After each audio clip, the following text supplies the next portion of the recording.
Hello students, नमस्कार, सत श्री अकाल। स्वागत है आप सभी का आपके पसंदीदा channel magnet brains IIT JEE और नीट यानी जीत के चैनल पर।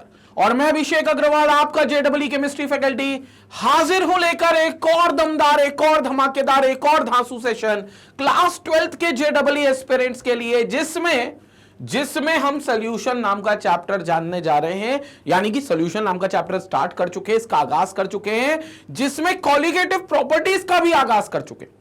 हम डिस्कस कर चुके हैं भैया कॉलिगेटिव प्रॉपर्टीज क्या होती हैं।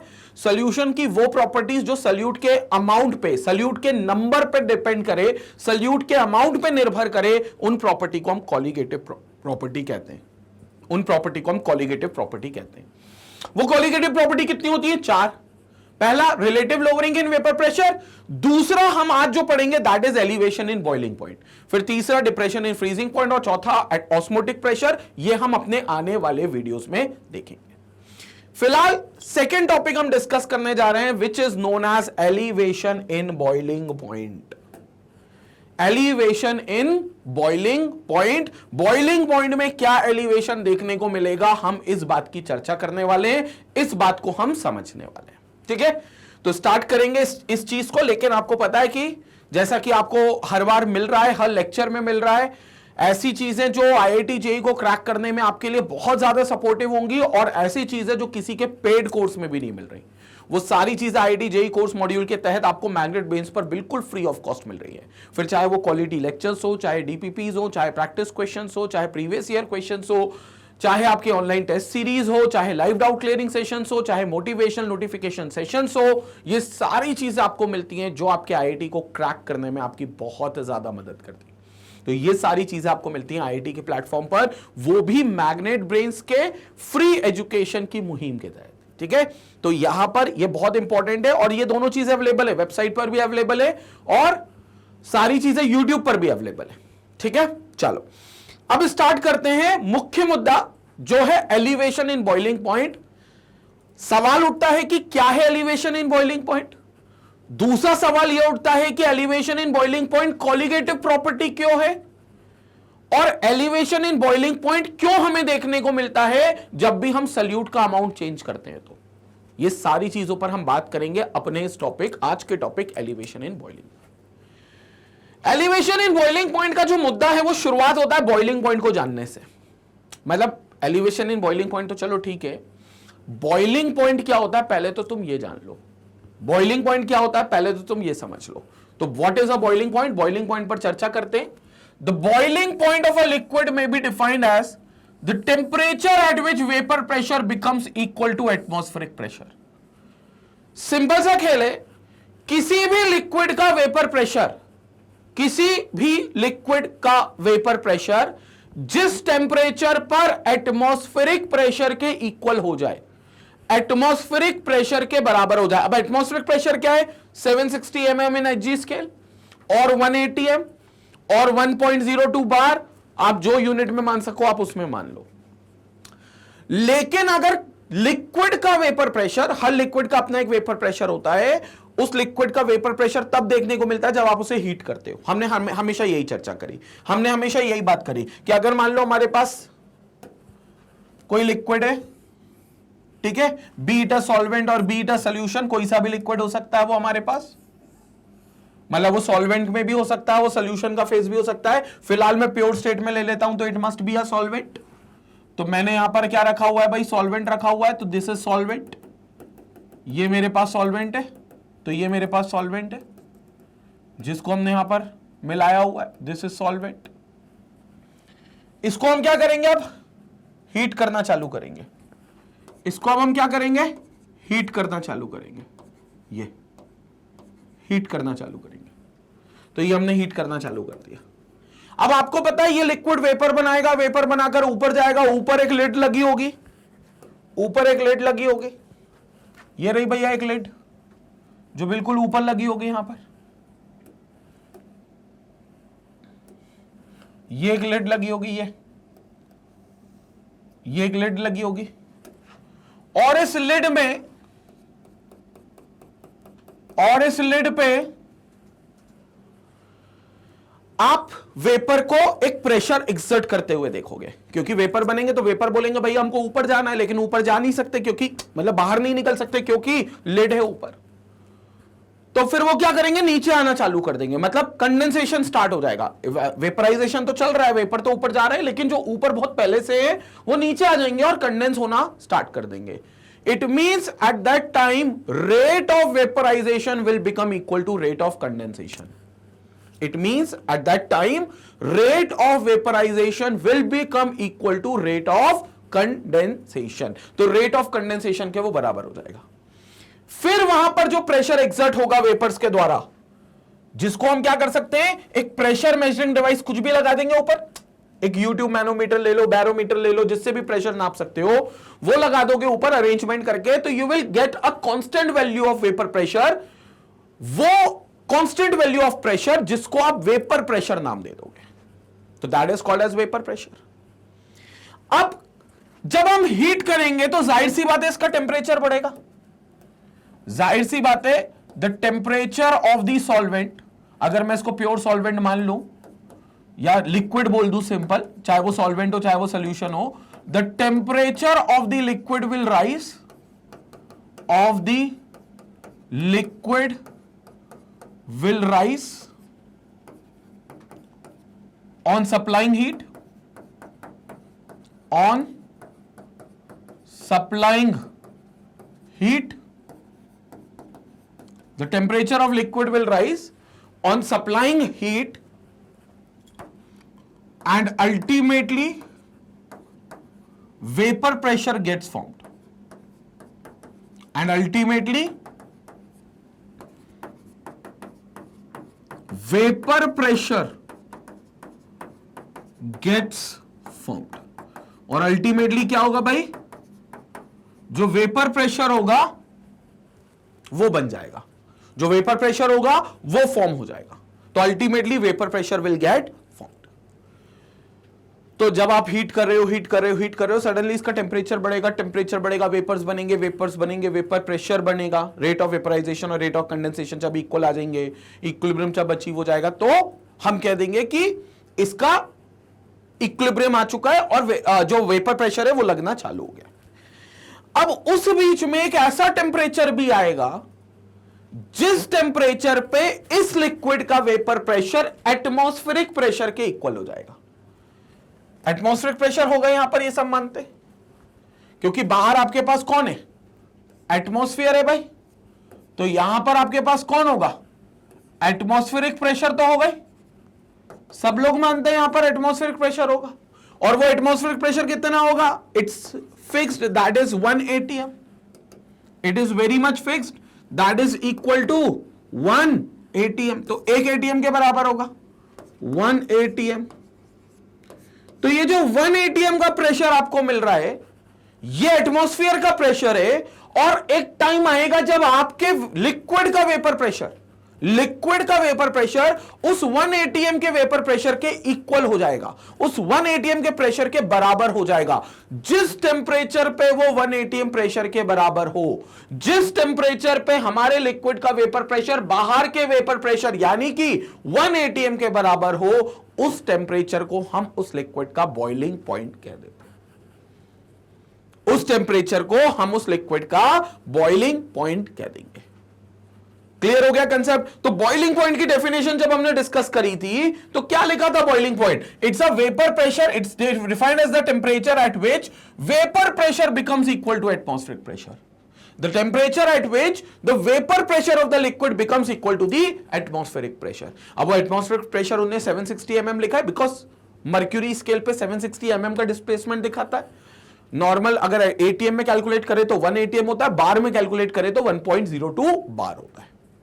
ठीक है, अलग यूनिट्स है, सबके अलग अलग यूनिट्स में अलग अलग वैल्यूज है, लेकिन अल्टीमेटली एटमॉस्फेरिक प्रेशर रहेगा एक, और हमारा लिक्विड जिस टेम्परेचर पे उस वेपर प्रेशर की वैल्यू को अचीव कर लेगा, उस एटमॉस्फेरिक प्रेशर के बराबर की वैल्यू को अचीव कर लेगा, that temperature will be called as boiling point. तो सिंपल शब्दों में अभी सिर्फ बॉइलिंग पॉइंट समझा रहा हूं, अभी सिर्फ अपन बॉइलिंग पॉइंट पे बात कर रहे हैं, अभी आगे चलकर बात करेंगे what is elevation in boiling point. So there will be a time, or there will be a temperature at which So the temperature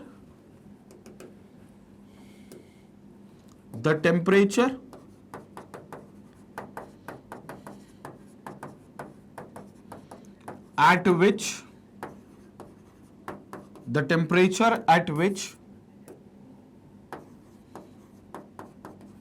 the vapor pressure of liquid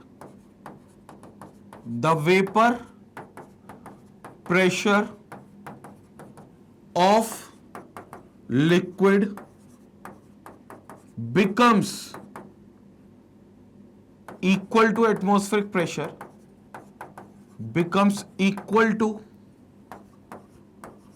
atmospheric pressure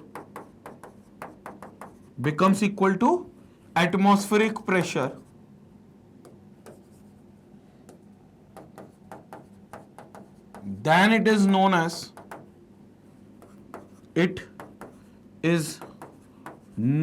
as boiling point of that liquid.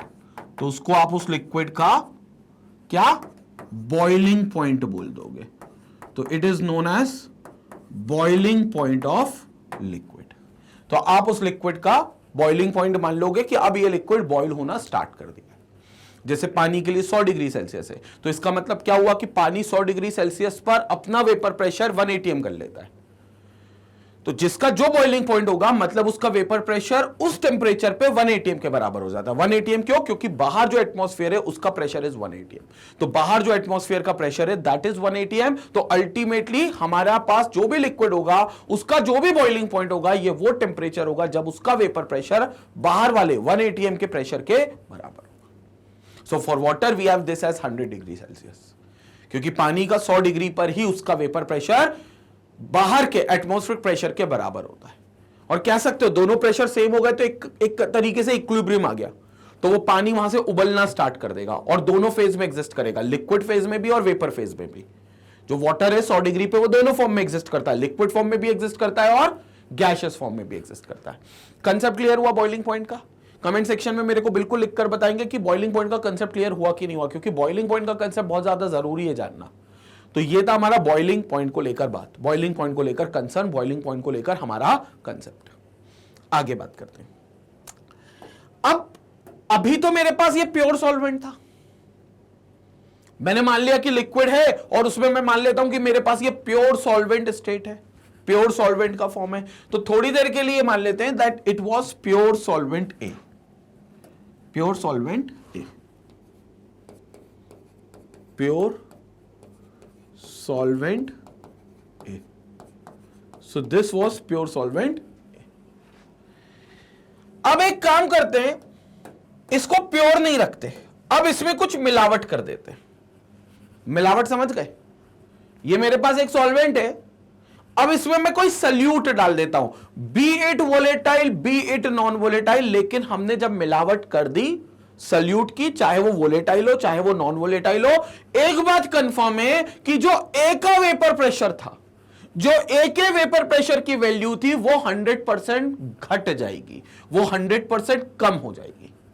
क्यों कम हो जाएगी? क्योंकि ये बात हम हमेशा जिक्र कर चुके हैं इस बात का कि किसी भी चीज का वेपर प्रेशर उसके प्योरेस्ट फॉर्म में मैक्सिमम होता है। जब वो बिल्कुल अकेला एक सिंपल प्योरेस्ट फॉर्म का कंपोनेंट होता है तब वो मैक्सिमम वेपर प्रेशर दिखाता है। क्यों दिखाता है? क्योंकि उस समय सरफेस पर सिर्फ उसी के मॉलिक्यूल्स होते हैं, और वेपर प्रेशर जो होता है वो वेपर से बनता है और वेपर हमेशा पहले सरफेस से निकलते हैं, इसलिए प्योरेस्ट फॉर्म में क्योंकि सबसे ज्यादा वेपर्स होंगे तो मैक्सिमम वेपर प्रेशर होगा। लेकिन एक बार किसी दूसरे कंपोनेंट को उसमें मिलाकर मिलावट कर दी, किसी दूसरे कंपोनेंट को उसके अंदर मिला दिया और आपने एक सॉल्यूशन बना लिया, तो अब क्या होगा? सरफेस पर जो मॉलिक्यूल्स होंगे वो प्योर फॉर्म में एक कंपोनेंट के नहीं होंगे, दोनों कंपोनेंट के अवेलेबल होंगे। तो जब दोनों कंपोनेंट के अवेलेबल होंगे तो एक कंपोनेंट के रिस्पेक्ट में वेपर प्रेशर डिक्रीज हो जाएगा, कम हो जाएगा। अब वो जो दूसरा कंपोनेंट मिलाया है वो हो सकता है वेपर ना बनाए, जिसमें हम तो यही मानकर चलेंगे कि वो वेपर नहीं बनाता, क्योंकि हमने जो क्वालिटेटिव प्रॉपर्टीज पढ़नी है वो कौन सी पढ़नी है? नॉन वोलेटाइल सॉल्यूट वाली पढ़नी है। कौन सी पढ़नी है? नॉन वोलेटाइल सॉल्यूट वाली पढ़नी है। तो हम तो यही मानकर चलेंगे कि चलो ये वेपर प्रेशर ही नहीं लगाएगा, क्योंकि ये वेपर ही नहीं बनाएगा। लेकिन अगर वेपर बना भी लेता तो भी जो प्योरेस्ट फॉर्म वाला कंपोनेंट था उसके वेपर प्रेशर को डिक्रीज कर देता, उसकी वेपर प्रेशर की वैल्यू को कम कर देता। क्यों कम करेगा? क्योंकि सरफेस पर मॉलिक्यूल्स अब प्योर एक कंपोनेंट के नहीं होंगे, अब दो कंपोनेंट के अवेलेबल होंगे।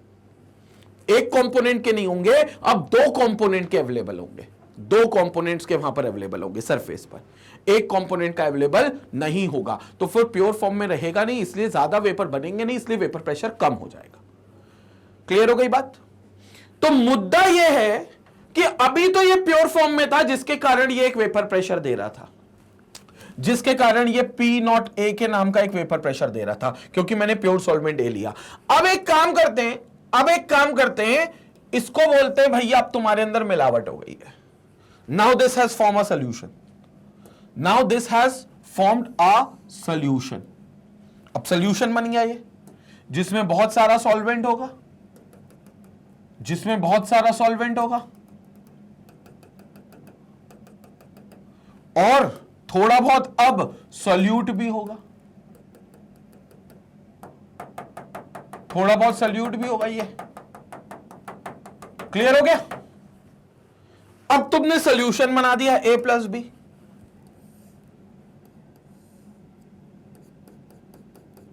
अब तुमने सॉल्यूशन बना दिया दैट इज A+B, और सॉल्यूशन बनाते ही अब जो A का वेपर प्रेशर होगा जब तुम हीट करोगे वो वैल्यू कम हो जाएगी। क्यों? क्योंकि सरफेस को ऑब्जर्व करो, सरफेस को ऑब्जर्व करो इस सॉल्यूशन A+B के। अब इस सरफेस पर सिर्फ A के मॉलिक्यूल्स नहीं है बल्कि B के भी मॉलिक्यूल्स है, और B कैसा है? B सॉल्यूट है। कैसा सॉल्यूट है? It's a non volatile solute. खैर वोलेटाइल होता तो भी कोई चेंज नहीं आता, लेकिन हमने कॉलिगेटिव प्रॉपर्टी में सॉल्यूट को प्रिसाइसली नॉन वोलेटाइल मानना है, तो it's a non volatile solute, it's a non volatile solute. तो ये आपका नॉन वोलेटाइल सॉल्यूट हो गया, और नॉन वोलेटाइल हो गया तो ये तो और बुरी खबर है। ये नॉन वोलेटाइल जो है ये तो ऐसा है कि ना खुद वेपर बनाऊंगा ना किसी को वेपर बनाने दूंगा, ये तो इस इंटेंसिटी से काम करता है। नॉन वोलेटाइल मतलब जो वेपर नहीं बना सकता, तो बी बोलता है मैं खुद वेपर नहीं बना सकता और मैं किसी और को भी बनाने नहीं दूंगा। तो मतलब किसी और को क्यों नहीं बनाने दूंगा? क्योंकि मैं सरफेस पर आकर चिपक जाऊंगा, और जब सरफेस पे चिपक जाऊंगा तो वेपर ए के जो वेपर बना सकते हैं वो कम बनेंगे, क्योंकि सरफेस पर तो ज्यादातर मैं मौजूद हूं। समझ में आ रही बात? जबकि जब वो प्योर फॉर्म में थे तो ऐसा कोई था ही नहीं बी, लेकिन अब मिलावट हो गई तो बी आ गया, बी के मॉलिक्यूल्स आ गए, तो जिससे सरफेस पर मौजूद पार्टिकल्स एक एक कम हो गए, मॉलिक्यूल्स एक एक कम हो गए, तो इवेंचुअली वेपर प्रेशर कम हो जाएगा। हमने कहा चलो कोई बात नहीं, वेपर प्रेशर कम हो जाएगा तो ठीक है, लेकिन अगर वेपर प्रेशर कम हो जाएगा तो you will require more heat, you will be requiring more heat to make the vapor pressure of this solution equal to 1 atm, क्योंकि अब इसका वेपर प्रेशर कम हो गया है। मतलब सिंपल सी बात है, एक बोलता है भैया दो लोग हैं जिनको रेस लगानी है, एक बोलता है मैं रेस यहां से शुरू करूंगा इस डायरेक्शन में भागेंगे, एक बोलता है मैं रेस यहां से शुरू करूंगा पीछे से और मैं भी इस डायरेक्शन में भागूंगा। मान लो दोनों की स्पीड सेम है, मान लो दोनों की स्पीड सेम है, तब भी क्लियर दिख रहा है जो आगे से रेस स्टार्ट करेगा वो पहले पहुंच जाएगा, जो आगे से रेस स्टार्ट करेगा वो पहले पहुंच जाएगा अगर स्पीड सेम है। तो पीछे वाले को जल्दी पहुंचना है तो उसको अपनी स्पीड बढ़ानी पड़ेगी, बट स्पीड बढ़ाना है ही नहीं, मैंने तो स्पीड सेम रखी है दोनों की। तो जिसने पीछे से स्टार्ट किया है, मतलब थोड़ा सा पीछे स्टार्ट उसका मार्किंग हुई है, स्टार्टिंग पॉइंट पीछे, तो वो रेस में फिनिश लाइन पे बाद में पहुंचेगा अगर स्पीड सेम है तो, इसलिए रेस सेम मार्किंग पॉइंट से स्टार्ट की जाती है। लेकिन ये तो चलो, ये तो बड़ी कॉमन सेंस वाली बात है। उसी प्रकार फिनिश लाइन सॉल्यूशन की है 1 atm, मतलब अल्टीमेटली वेपर प्रेशर 1 atm पे पहुंचना है, क्योंकि वहीं हम टेम्परेचर रिकॉर्ड करेंगे। हमने देख लिया अच्छा वेपर प्रेशर 1 atm हो गया, भैया रिकॉर्ड कर लो टेम्परेचर, तो हमने टेम्परेचर रिकॉर्ड कर लेना है उस पॉइंट पे। लेकिन एक ने बोला भाई मेरा वेपर प्रेशर तो हायर साइड है, तुम थोड़ी सी हीट करो मैं वेपर बना दूंगा, ऐसा ये बोल रहा है क्योंकि प्योर फॉर्म में।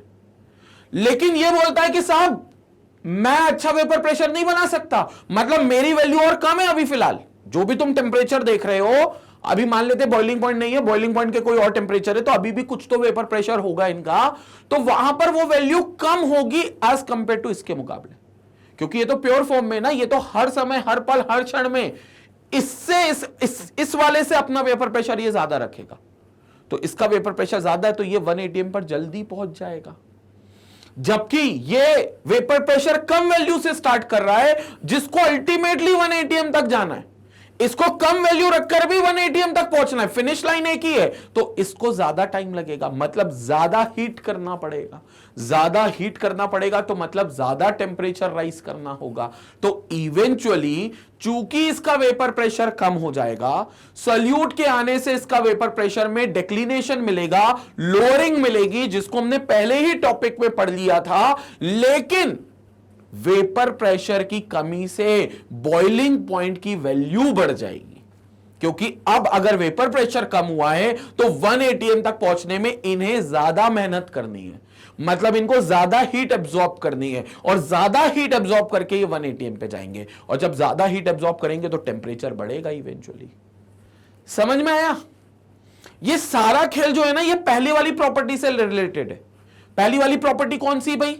Relative lowering in vapour pressure, इसलिए पहले वो पढ़ा दी जाती है, क्योंकि वेपर प्रेशर में अगर कमी आ गई तो टेम्परेचर 100% बढ़ेगा, क्योंकि वेपर प्रेशर और बॉइलिंग टेम्परेचर इनवर्सली चलते हैं। अगर वेपर प्रेशर कम हुआ तो बॉइलिंग टेम्परेचर बढ़ेगा, 100% बॉइलिंग पॉइंट बढ़ेगा, तो इसका वेपर प्रेशर कम हो गया ना, बी के आने से कम हो गया ना। बी क्यों था? क्या था? सोल्यूट था, नॉन वोलेटाइल था। खैर वोलेटाइल भी होता तो फर्क नहीं पड़ता, लेकिन बी के कंपोनेंट सरफेस पे आ गए, जिससे ए के कंपोनेंट्स की मात्रा सरफेस पे कम हो गई, इस वजह से वहां पर वेपर प्रेशर कम आएगा। और वेपर प्रेशर कम होने की वजह से 1 atm तक पहुंचने में इन्हें बहुत मेहनत करनी है, मेहनत बहुत ज्यादा इन द सेंस कि उनको ज्यादा हीट चाहिए, तो वो ज्यादा हीट गेन करेंगे ताकि 1 atm के बार को टच कर सके, 1 atm के पॉइंट को टच कर सके, तो इसका मतलब इनका टेम्परेचर फिर बॉइलिंग टेम्परेचर बढ़ जाएगा। सो इसमें हम क्या लिख सकते हैं? बिल्कुल यही बात लिखेंगे जो मैंने अभी समझाई। क्या लिखेंगे इसमें? Since on adding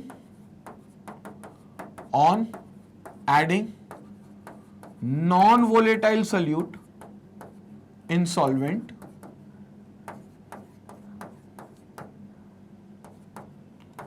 in liquid solvent, non-volatile solute in liquid solvent, the vapor pressure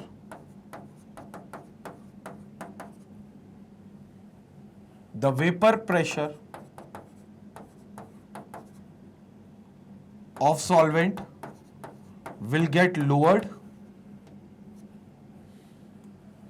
The vapor pressure of solvent will get lowered,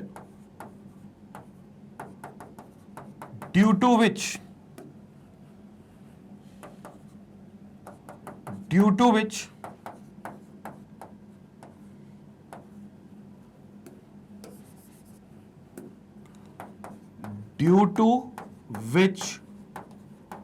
more heat will be required, due to which more heat will be required to make the vapor pressure equal to 1 atm.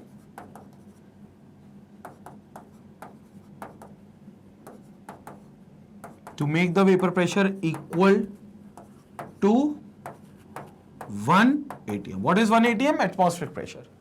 तो atmospheric pressure तक पहुंचाने के लिए, to make this solution reach to the level of atmospheric pressure, we'll supply more heat to this solution. हमें इस solution को ज्यादा heat supply करना पड़ेगा. So due to which more heat will be required to make the solution, the vapor pressure equal to 1 atm. To make the vapor pressure equal to 1 atm.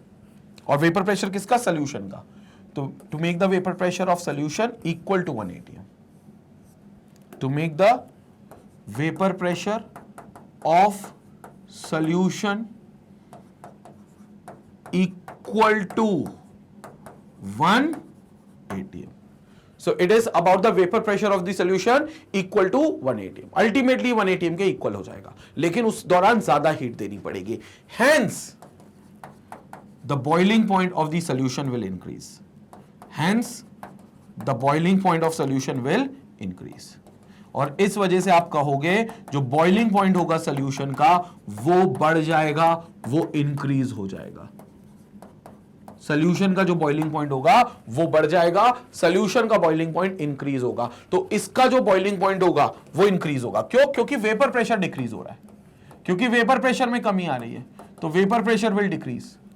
और vapour pressure कम हो जाएगा तो ये race पीछे से start कर रहे हैं, जाएंगे अल्टीमेटली 1 atm तक. तो इनको टाइम ज्यादा लगेगा 1 atm तक जाने में, क्योंकि आपको ज्यादा हीट देनी पड़ेगी. मतलब इस दौरान ये अपना टेम्परेचर राइज कर लेंगे, और टेम्परेचर को राइज करना बोले तो टेम्परेचर एलिवेट कर लेंगे. And that is why it is known as elevation in boiling point. That is why this term is known as elevation in boiling point. Elevation in boiling point. तो संपट पड़ा elevation in boiling point. क्या है? Boiling point क्यों बढ़ेगा? Solute के आ जाने से. सिंपल, चाहे सॉल्यूट वोलेटाइल बनकर आए चाहे नॉन वोलेटाइल बनकर आए, अल्टीमेटली सॉल्यूशन का बॉइलिंग पॉइंट तो बढ़ जाएगा. ये बिल्कुल फिक्स्ड बात है, क्योंकि नॉन वोलेटाइल भी बनकर आएगा तो भी बढ़ेगा, वोलेटाइल बनकर आएगा तो भी बढ़ेगा. क्योंकि सरफेस पर मॉलिक्यूल्स कम हो गए ना भाई, भले किसी भी नेचर का हो, लेकिन सरफेस पे मॉलिक्यूल्स कम हो गए और वेपर प्रेशर कम हो जाएगा. क्योंकि पहली कॉलिगेटिव प्रॉपर्टी ने भी ये कहा था वेपर प्रेशर कम हो जाएगा, तो इट मींस बॉइलिंग पॉइंट बढ़ जाएगा. Boiling point should increase.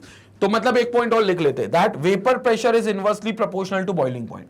तो एक बात और लिख लेते हैं कि वेपर प्रेशर जो है it is inversely proportional to boiling point. और ये बात तुम लोग अपने नोट्स वाली कॉपी में ऊपर स्टार बना के लिखो.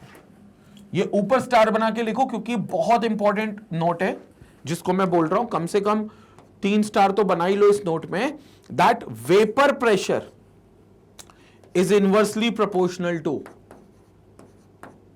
और we can say boiling point is inversely proportional to vapour pressure, क्योंकि जो बॉइलिंग पॉइंट है वो वेपर प्रेशर पे डिपेंड करता है. तो we can say boiling point किसी भी चीज का जो होगा वो इनवर्सली प्रोपोर्शनल होगा वेपर प्रेशर के. वो इनवर्सली प्रोपोर्शनल होगा किसके? वेपर प्रेशर के. ये बात लिख लो. जितना ज्यादा वेपर प्रेशर उतना कम बॉइलिंग पॉइंट, जितना कम वेपर प्रेशर उतना ज्यादा बॉइलिंग पॉइंट. तो पहले कोई वेपर प्रेशर था जिसका बॉइलिंग पॉइंट कुछ था, लेकिन बाद में वेपर प्रेशर कम हो गया तो 100% बॉइलिंग पॉइंट बढ़ गया होगा. ज्यादा हीट हमसे मांगेगा वेपर प्रेशर के 1 atm को लाने के लिए, अपने वेपर प्रेशर की वैल्यू 1 atm तक पहुंचाने के लिए हमसे ज्यादा हीट मांगेगा. तो ये आपको वेपर प्रेशर मिलेगा. अब इसमें एक बात और समझनी चाहिए कि जब सॉल्यूट के मिलाने से वेपर प्रेशर कम हुआ जिससे बॉइलिंग पॉइंट बढ़ गया, तो मतलब जितना ज्यादा हम सॉल्यूट मिलाएंगे, जितना ज्यादा से ज्यादा हम सॉल्यूट मिलाएंगे उतना वेपर प्रेशर कम होता जाएगा, यानी कि उतना बॉइलिंग पॉइंट बढ़ता जाएगा. यानी कि उतना बॉइलिंग पॉइंट बढ़ता जाएगा. मतलब जितना आप वेपर प्रेशर कम करोगे उतना बॉइलिंग पॉइंट बढ़ेगा. और वेपर प्रेशर किस आधार पे कम होगा? कितना सॉल्यूट आप मिला रहे हो. तो जितना सॉल्यूट आप मिलाते जाओगे, कहने की बात यह कि उतना बॉइलिंग पॉइंट बढ़ता जाएगा. आपने सॉल्यूट मिलाया, बॉइलिंग पॉइंट बढ़ गया. आपने और सॉल्यूट मिलाया, बॉइलिंग पॉइंट और बढ़ गया. आपने और सॉल्यूट मिलाया, बॉइलिंग पॉइंट और बढ़ गया. जितना सॉल्यूट आप मिलाओगे हर बार बॉइलिंग पॉइंट उतना कम होता, उतना बढ़ता जाएगा. बॉइलिंग पॉइंट उतना बढ़ता जाएगा. जितना सॉल्यूट मिलाओगे बॉइलिंग पॉइंट उतना बढ़ेगा. जैसे एक एग्जांपल देता हूं, इसमें एक एग्जांपल देता हूं आपको. हाँ भाई, तो एग्जाम्पल कैसे समझेंगे? ये है मेरे पास पानी की बोतल जिसमें भरा हुआ है मैंने प्योर पानी. अभी ये मान लो कि प्योर वाटर है इस बोतल में. और अब अगर मैं पूछूं कि इस पानी का बॉइलिंग पॉइंट कितना है, तो सब लोग एक ही जवाब देंगे, दैट इज 100 डिग्री सेल्सियस. क्योंकि सबको पता है 373 केल्विन यानी कि 100 डिग्री सेल्सियस इस पानी का बॉइलिंग पॉइंट है, प्रोवाइडेड अगर 1 atm प्रेशर आसपास है तो. बिल्कुल सही, पानी का बॉइलिंग पॉइंट 100 डिग्री सेल्सियस है. ये बात बिल्कुल सही है. लेकिन अगर मैं इस पानी में एक चुटकी, सिंदूर नहीं होए, एक चुटकी नमक मिला दूं, ठीक है, कौन सा नमक? कोई भी नमक ले लो, घर में यूज होने वाला देश का नमक, टाटा नमक ले लो, भास्कर नमक, सूर्या नमक, जो तुम्हारे घर में यूज होता है तुम वो नमक ले लो. इसको अच्छे से मिक्स कर दो. ताकि पूरा सोल्यूशन फॉर्म बन जाए, पूरा सोल्यूशन बन जाए। और अब इसे हीट करो, बॉईल करो, थर्मोमीटर लगाकर देखो क्या अभी भी टेम्परेचर 100 डिग्री आएगा? नहीं आएगा, गारंटीड 100 डिग्री से ज्यादा आएगा। भले 0.5 डिग्री ऊपर बढ़ा हुआ मिले, लेकिन आपको टेम्परेचर जरूर ज्यादा मिलेगा। यानी कि अगर 100 डिग्री है तो 100.5 हो जाएगा, 100.6 हो जाएगा, 101 हो जाएगा, 101.5 होगा, लेकिन 100 डिग्री नहीं होगा। अब ये पानी ज्यादा टेम्परेचर पे बॉईल होगा, बॉइलिंग पॉइंट बढ़ गया। एक चुटकी और नमक डाल दो, एक चुटकी और बढ़ा दो नमक, बॉइलिंग पॉइंट और बढ़ जाएगा। एक चुटकी और मिला दो, बॉइलिंग पॉइंट और बढ़ जाएगा, 102, 102.5, 103 डिग्री तक पहुंच जाएगा। और जितना नमक मिलाते जाओगे बॉइलिंग पॉइंट उतना बढ़ता जाएगा। और इस बात से फर्क नहीं है कि नमक वोलेटाइल है कि नॉन वोलेटाइल है। नमक तो ऐसे नॉन वोलेटाइल है, लेकिन वोलेटाइल होता तब भी पानी का बॉइलिंग पॉइंट जो है वो एलिवेट हो जाता, वो बढ़ जाता। क्यों? क्योंकि जब सॉल्यूशन बनता है तो अभी फिलहाल जब हमने देखा सॉल्वेंट के केस में तो पूरे मॉलिक्यूल सरफेस पर पानी के थे, लेकिन जब ये सॉल्यूशन बना लेंगे तो सरफेस पर कुछ मॉलिक्यूल्स पानी के साथ साथ नमक के भी आएंगे, जो खुद तो वेपर बनाते नहीं है, पानी को भी वेपर बनाने से रोकेंगे। यानी कि वेपर प्रेशर डिक्लाइन कर देंगे, वेपर प्रेशर में कमी ला देंगे।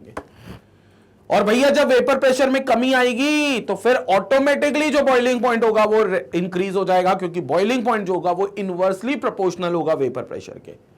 तो वेपर प्रेशर के कमी आने से बॉइलिंग पॉइंट बढ़ जाएगा। यानी कि ये पानी जो 100 डिग्री पे बॉइल होता था, नमक डालने के बाद या इसका सोल्यूशन किसी भी रूप में बनाने के बाद 100 डिग्री पे बॉइल नहीं होगा, 100 डिग्री से ज्यादा टेम्परेचर पे बॉइल होगा। संपट पड़ गई क्या मेरी बात?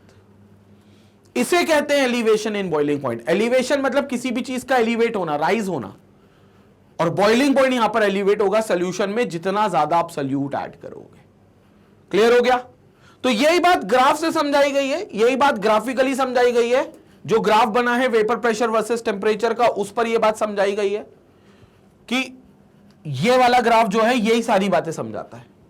ये ग्राफ अब ये कैसे बनता है, क्या होता है, वो पूरा मैं अभी एक्सप्लेनेशन देता हूं आपको। लेकिन as the vapor pressure of a solution is decreased due to the presence of a non-volatile solute, the solution boils at a higher temperature.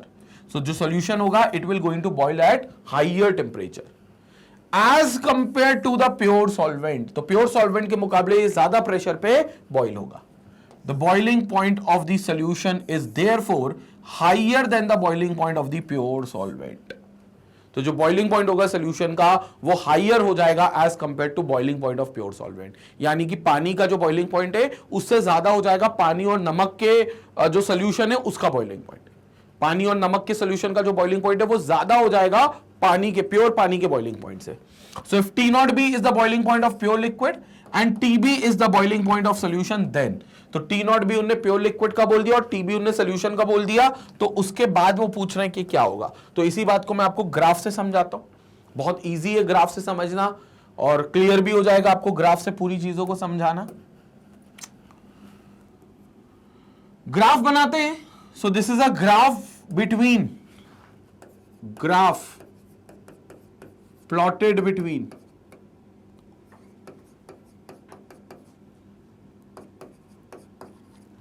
Vapour pressure and temperature, vapour pressure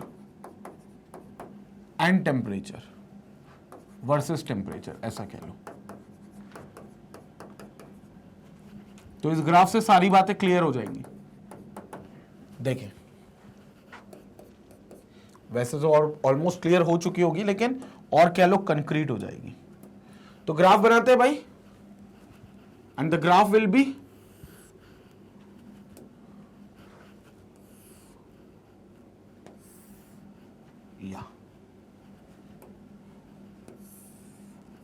ठीक है।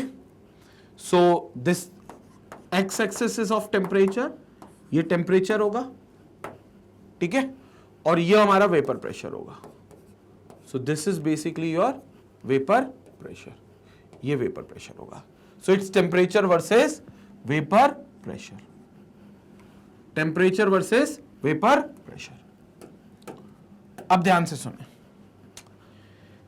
Liquid का starting में जब वो boil नहीं हो रहा है, जब वो प्योर फॉर्म में है, तो उसका खुद का कोई वेपर प्रेशर तब भी होगा, हालांकि वो 1 atm के बराबर नहीं होगा, ऑब्वियसली बात है, क्योंकि उस समय वो बॉयल नहीं हो रहा, लेकिन स्टार्टिंग में नॉर्मल रूम टेम्परेचर पे उसका कुछ तो वेपर प्रेशर होगा। ठीक है, मान लेते हैं कि उसका वेपर प्रेशर है ये, उसका वेपर प्रेशर है ये, किसका है? प्योर लिक्विड का। This is of pure liquid और इतना वेपर प्रेशर है उसका। वेपर प्रेशर समझ गए कितना है? लगभग इतना वेपर प्रेशर है और इस टेम्परेचर पे है, इस टेम्परेचर पे। तो इतना वेपर प्रेशर है और इस टेम्परेचर पे। क्लियर हो गया? And this is of pure liquid A. तो ये प्योर लिक्विड ए का वेपर प्रेशर होगा। तो ये ए का वेपर प्रेशर है, ठीक है, और ये टेम्परेचर। अल्टीमेटली हमें इस ए को कहां पहुंचाना है? अल्टीमेटली तो हम चाहेंगे भैया वो इस लेवल पर पहुंच जाए, क्योंकि इस लेवल पर बॉयल होगा। पूछो क्यों इस लेवल पर बॉयल होगा? क्योंकि this is a level of 1 atm vapour pressure. मतलब यहां पर वेपर प्रेशर 1 atm के बराबर होता है, ये 1 वैल्यू है वेपर प्रेशर की, और 1 atm हमें मालूम है एटमॉस्फेरिक प्रेशर भी होता है। तो कल को ये लिक्विड अगर 1 atm पर अपना वेपर प्रेशर ले आएगा तो मतलब एटमॉस्फेरिक प्रेशर के बराबर हो जाएगा, मतलब ये बॉयल होना स्टार्ट कर देगा। तो फिलहाल तो अभी ए हमारे पास ये है, and this is A which is pure solvent, this is pure solvent having this much vapour pressure. अब हम इसको हीट करना स्टार्ट करते हैं। हीट करते जाएंगे, वेपर बनता जाएगा, ऊपर इक्विलिब्रियम अचीव होगा, इक्विलिब्रियम के बाद वेपर नीचे आएगा, मतलब rate of evaporation will be equal to rate of condensation हो जाएगा। वहां पर प्रेशर की वैल्यू मिलती जाएगी जिसको हम वेपर प्रेशर कहेंगे। और एक टाइम आएगा जब ये वेपर प्रेशर, क्योंकि टेम्परेचर आप बढ़ा रहे हो और टेम्परेचर बढ़ा रहे हो तो वेपर प्रेशर बढ़ता जाएगा, तो एक टाइम आएगा जब वेपर प्रेशर बढ़ते इस पॉइंट को टच कर लेगा, which is a point of 1 atm। There will be a time जब वो इस टेम्परेचर को टच कर लेगा, जिस इस पर्टिकुलर प्रेशर को टच कर लेगा जिसको हमने 1 atm कह दिया है। तो there will be a time कि ये 1 atm को टच कर लेगा। समझ में आया कैसे? आप हीट करते जा रहे हो, हीट करने से more vapours will get form, more vapours बनेंगे तो more vapour pressure will exert, and ultimately vapour pressure अभी कम है, लेकिन इंक्रीज करते 1 atm पे पहुंचेगा ना, बढ़ते 1 atm पहुंचेगा ना। क्यों? क्योंकि आप हीट कर रहे हो, तो जितना हीट करते जाओगे उतना वेपर प्रेशर बढ़ता जाएगा। ये कुछ इस तरीके से, ये वेपर प्रेशर हो गया। और अब ये वेपर प्रेशर पहुंच चुका है 1 atm पर। अब ये वेपर प्रेशर पहुंच चुका है भैया 1 atm पर। अब जिस टेम्परेचर पर ये 1 atm पहुंचा वो ये रहा, ये टेम्परेचर मैं कह दूंगा T0B। क्यों कह दूंगा T0B?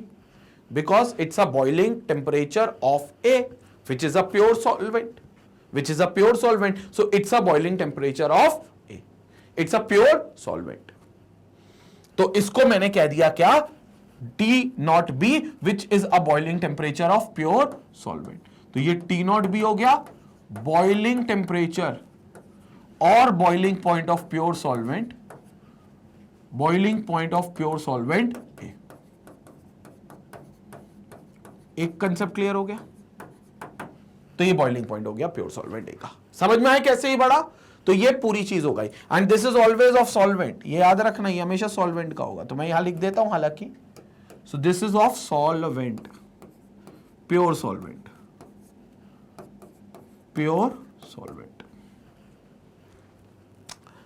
लेकिन मान लो ये A नहीं था, मान लो इस A को प्योर फॉर्म में नहीं रखा, इस A के अंदर मिलावट कर दी। मतलब पहले तो चलो A अकेला होगा, पहले तो सॉल्वेंट वहां पर मौजूद होगा, लेकिन बाद में उसमें हमने कुछ मिलावट कर दी, सॉल्यूशन बना दिया। बाद में हमने इस पे कुछ मिलावट कर दी, सॉल्यूशन बना दिया। यहां पर कुछ ऐसा करके हमने इसको सॉल्यूशन बना दिया, ये तो ये हमारा सॉल्यूशन बन गया। ये क्लियर हो गया? तो ये सॉल्यूशन बन गया। अब इस सॉल्यूशन का जो वेपर प्रेशर होगा रूम टेम्परेचर पे, वो जब प्योर सॉल्वेंट था उससे कम हो गया होगा। मतलब जैसे आपने नमक मिलाया, सडनली वेपर प्रेशर कम हो गया होगा, तो इसका वेपर प्रेशर कम हो गया होगा। कब? सॉल्यूशन बनने के बाद। कब? सॉल्यूशन बनने के बाद, यानी कि A प्लस बी बनने के बाद, A प्लस बी बनने के बाद सडनली वेपर प्रेशर कम हो गया।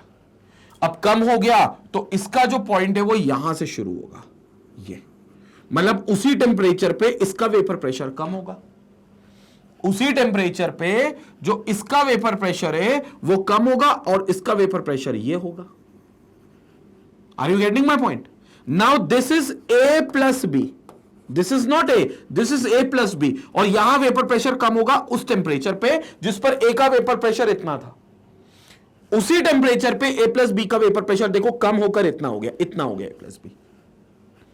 तो जाहिर सी बात है जिस टेम्परेचर पे आपने उसको रखा है, रूम टेम्परेचर पे भी जैसे ही आप नमक मिलाओगे, जैसे ही कोई बी मिलाओगे, तुरंत वेपर प्रेशर कम हो जाएगा।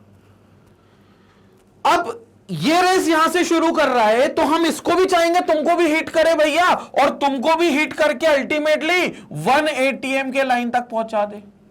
हम तो यही चाहेंगे कि तुम भी 1 ATM के लाइन तक पहुंचो। तो हम इसको भी हीट करना चालू करेंगे और हीट करते करते हम चाहेंगे भैया तुम भी 1 ATM की लाइन तक पहुंचो। तो हम चाहेंगे भैया ये भी 1 ATM की लाइन तक पहुंचे। तो इसको अब हम हीट करना शुरू कर रहे हैं, ध्यान से सुनेंगे, और हीट करते करते करते करते इसका भी वेपर प्रेशर बढ़ेगा, बढ़ेगा बढ़ेगा बढ़ेगा बढ़ेगा बढ़ेगा बढ़ेगा बढ़ेगा, और अल्टीमेटली ये भी 1 ATM पर पहुंच जाएगा। अल्टीमेटली ये भी 1 ATM पर पहुंच जाएगा। तो इसका मतलब ये हो गया कि जब आपने इसको हीट करना स्टार्ट कर दिया तो हीट करते करते, जब आपने इसको हीट करना स्टार्ट कर दिया तो हीट करते करते ये भी क्या करेगा, 1 ATM तक पहुंच जाएगा। Are you getting my point? तो आपने इसको इंक्रीज करा, टेम्परेचर इंक्रीज करते गए करते गए करते गए, और अल्टीमेटली टेम्परेचर बढ़ाने से वेपर प्रेशर बढ़ता गया, हीट करा इसलिए बढ़ा, और अल्टीमेटली इसका ये वेपर प्रेशर होगा। थोड़ा सा कर्व ठीक नहीं बन रहा है, बट एनीवे तुम लोग ठीक से बना लेना, ठीक है। तो अल्टीमेटली ये यहां पर ये भी टच कर गया 1 ATM को। क्लियर हो गया? तो इसने भी क्या करा, 1 ATM को टच कर दिया। लेकिन सवाल उठता है क्या उसी टेम्परेचर पे टच करेगा? तो देख लेते हैं हम लोग एक्स एक्सिस से परपेंडिकुलर ड्रॉ करके। हमने कहा भैया ये 1 ATM यहां पहुंचा तो यहां से परपेंडिकुलर ड्रॉ करेंगे एक्स एक्सिस पर, और हम देखेंगे अरे नहीं सर ये तो बहुत ज्यादा टेम्परेचर पे बन रहा है, ये तो बहुत आगे तक बन गया। समझ में आया? तो यहां पर ये जो वेपर प्रेशर बन रहा है ये तो बहुत अलग टेम्परेचर पे बनेगा। क्लियर हो गया? तो ये बहुत अलग टेम्परेचर पे बनेगा। थोड़ा सा और इसको सही करेंगे, यहां कहीं बनेगा, यहां कहीं बनेगा। क्लियर हो गया? तो यहां कहीं बनेगा, तो यहां पर आप देखोगे टेम्परेचर, तो टेम्परेचर आपको ये वाला मिलेगा, ये इंक्रीमेंट दिख रहा है। क्लियर हो गया? और जब ये टेम्परेचर का इंक्रीमेंट आपको दिखेगा तो आप बोलोगे भैया ये तो बॉइलिंग पॉइंट अब बढ़ा रहा है, क्योंकि पहले वो T0B पे बॉइल हो रहा था और अब एक्स एक्सिस में और आगे बॉइल हो रहा है। पहले तो वो यहां बॉइल हो रहा था ना T0B पे, ये पहले तो इस T0B पे वो बॉइल हो रहा था,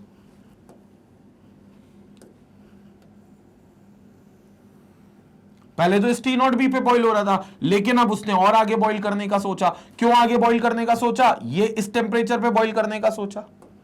क्लियर हो गया? किस टेम्परेचर पे बॉइल करने का सोचा? इस टेम्परेचर पे बॉइल करने का सोचा। और जब इस टेम्परेचर पे बॉइल करने का सोचा तो this temperature is nothing but TB, तो TB टेम्परेचर हो गया। क्यों बॉइलिंग पॉइंट बढ़ गया? क्यों बॉइलिंग पॉइंट बढ़ गया? क्योंकि A प्लस बी का वेपर प्रेशर कम हो गया, और कम हो गया तो इसको हमें ज्यादा हीट, देखो कितनी हीट देनी पड़ी कि ये 1 ATM को टच करे। तो 1 ATM को ये एक अलग टेम्परेचर पे टच करेगा which is TB, where TB is boiling temperature और boiling point of solution A plus B. Boiling point of solution A plus B. So it's a boiling point of solution which is A plus B. तो अब ये solution का boiling point हो गया जिसमें A plus B दोनों add होंगे, तो TB is the boiling point of solution A plus B. ये boiling point हो गया। अब कोई पूछे सर कितना एलिवेशन आपको देखने को मिला, what actually is elevation? तो elevation आपको ये मिलेगा, क्योंकि टी नॉट बी और टीबी का जो डिफरेंस है, पहले टी नॉट बी पे जो चीज बॉयल होती थी वो अब टीबी पे बॉयल हो रही है, मतलब इतना ज्यादा टेम्परेचर पे बॉयल हो रही है, मतलब बॉइलिंग पॉइंट में जो एलिवेशन आया, जो बढ़ोतरी आई, वो इतनी आई, इतनी बढ़ोतरी आई, एंड दिस बढ़ोतरी will be denoted as delta TB, जो कुछ नहीं होगा, delta TB is the elevation in boiling point which can be calculated by simply subtracting T naught B from TB।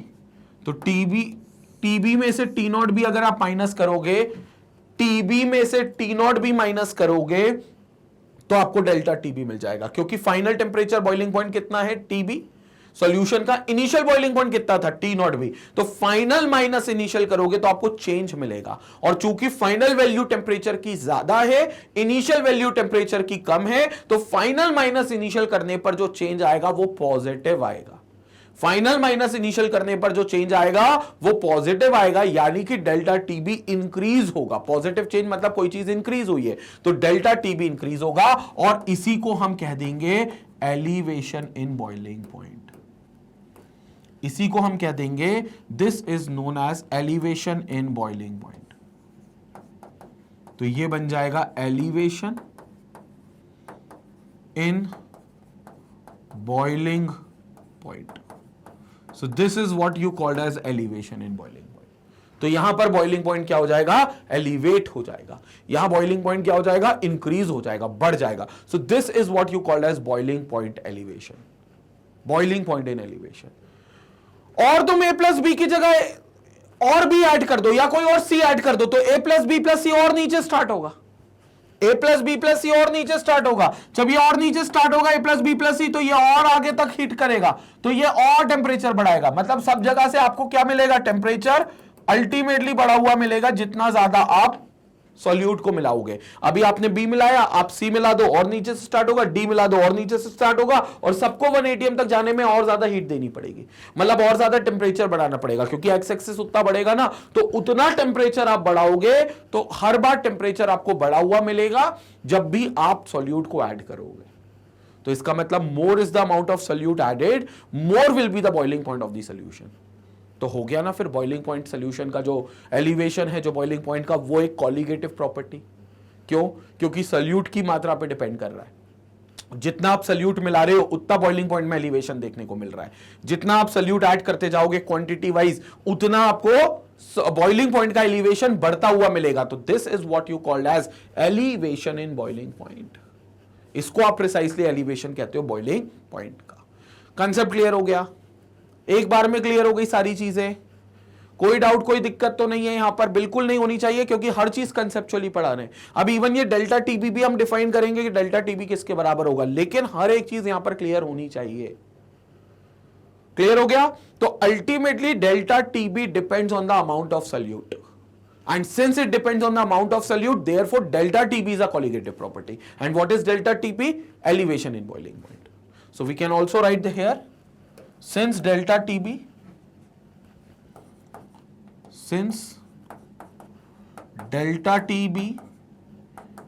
depends on the amount of solute, depends on the amount of solute,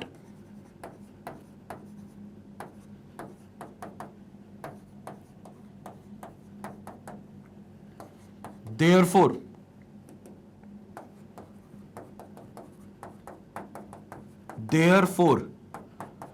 it is a colligative property. Therefore it is a colligative property. तो इस वजह से ये क्या होगी, आपकी एक colligative property होगी। कॉलिगेटिव प्रॉपर्टी क्योंकि सॉल्यूट के अमाउंट पे सीधे तौर पे डिपेंड कर रही है। अब कितने अमाउंट सॉल्यूट मिलाने पर कितना बॉइलिंग पॉइंट बढ़ेगा, वो कितना वाली वैल्यू क्वांटिटेटिवली कैलकुलेट करनी है, उसका एक फॉर्मूला बनाना है। तो वो फॉर्मूला भी बनाते हैं। फिलहाल इसका स्क्रीनशॉट आप लोगे, क्योंकि डेल्टा टीबी मैंने लॉजिकली तो बता दिया आपको कि लॉजिकली वो किस पे डिपेंड करेगा, जितना ज्यादा सॉल्यूट आप मिलाओगे। अब इसका कैलकुलेशन और देख लेते हैं कि किसके हिसाब से वो चलेगा, और वो डेल्टा टीबी का क्या फॉर्मूला आएगा, वो फॉर्मूले पर अपन बात कर लेते हैं। क्लियर हो गया? पहले क्या करेंगे, आप इसका स्क्रीनशॉट लेंगे, पूरे पार्ट का स्क्रीनशॉट लेंगे भाई। तो क्लियर हुआ ये वाला पार्ट? तो दोनों कर्व क्लियर होने चाहिए। ये वाला कर्व जो था ये प्योर सॉल्वेंट का था, ये हमारा सोल्यूशन का है, ठीक है? ये जो कर्व है ये सोल्यूशन का है, तो this is a curve for solution. तो प्योर सॉल्वेंट एक होगा और एक सोल्यूशन होगा। ये प्योर सॉल्वेंट है ऊपर वाला, नीचे वाला सोल्यूशन है। हमेशा प्योर सॉल्वेंट वाला कर्व ऊपर होगा क्योंकि उसका वेपर प्रेशर ज्यादा होगा, और सॉल्यूशन का कर्व जो होगा वो नीचे होगा क्योंकि उसका वेपर प्रेशर कम होगा। और सोल्यूट मिलाओगे और नीचे कर्व बनेगा, तो और ज्यादा टेम्परेचर में एलिवेशन होगा, ठीक है? अब सवाल उठता है ये एलिवेशन कितना होगा। इसको अगर हम समझें कि एलिवेशन अगर कितना होगा, अगर इस बात को हम समझे तो एक काम करते हैं, इस स्लाइड की हम कॉपी बनाते और अब एलिवेशन को समझते हैं कि सवाल उठता है ये एलिवेशन कितना होगा। तो कितना के लिए हम एक काम करते हैं, यहां पर एक कैलकुलेशन सिंपल करते हैं प्रॉपर तरीके से। यहां देखते हैं,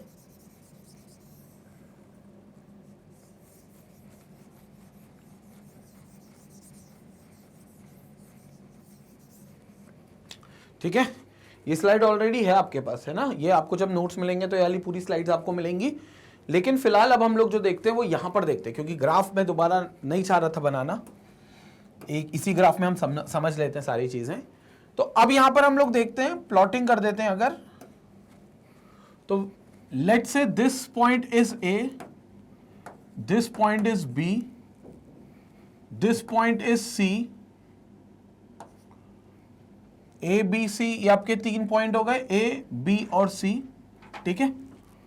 और यहां पर हम इसके कर्व को समझ लेते हैं कि अगर हमारे पास ये 3 पॉइंट हो गए, एक ए, एक बी और एक यहां पर सी, तो इधर अब समझोगे कि ये एक स्ट्रेट लाइन है, तो you will obtain a triangle. आपको एक ट्राइंगल दिखेगा कि हाँ एक ट्राइंगल बन रहा है, और ये ट्राइंगल जो होगा ये सिमिलर होगा एक और ट्राइंगल के, जो हम एक और सोल्यूट को मिलाने से जब एक कर्व बनाएंगे तो उससे जो बने। यानी कि अगर हमने एक और सोल्यूट इसमें ऐड कर दिया, से ए प्लस बी प्लस सी, तो वेपर प्रेशर और बढ़ जाएगा, राइट? वेपर प्रेशर जो होगा वो और प्रोपोर्शनली बढ़ जाएगा।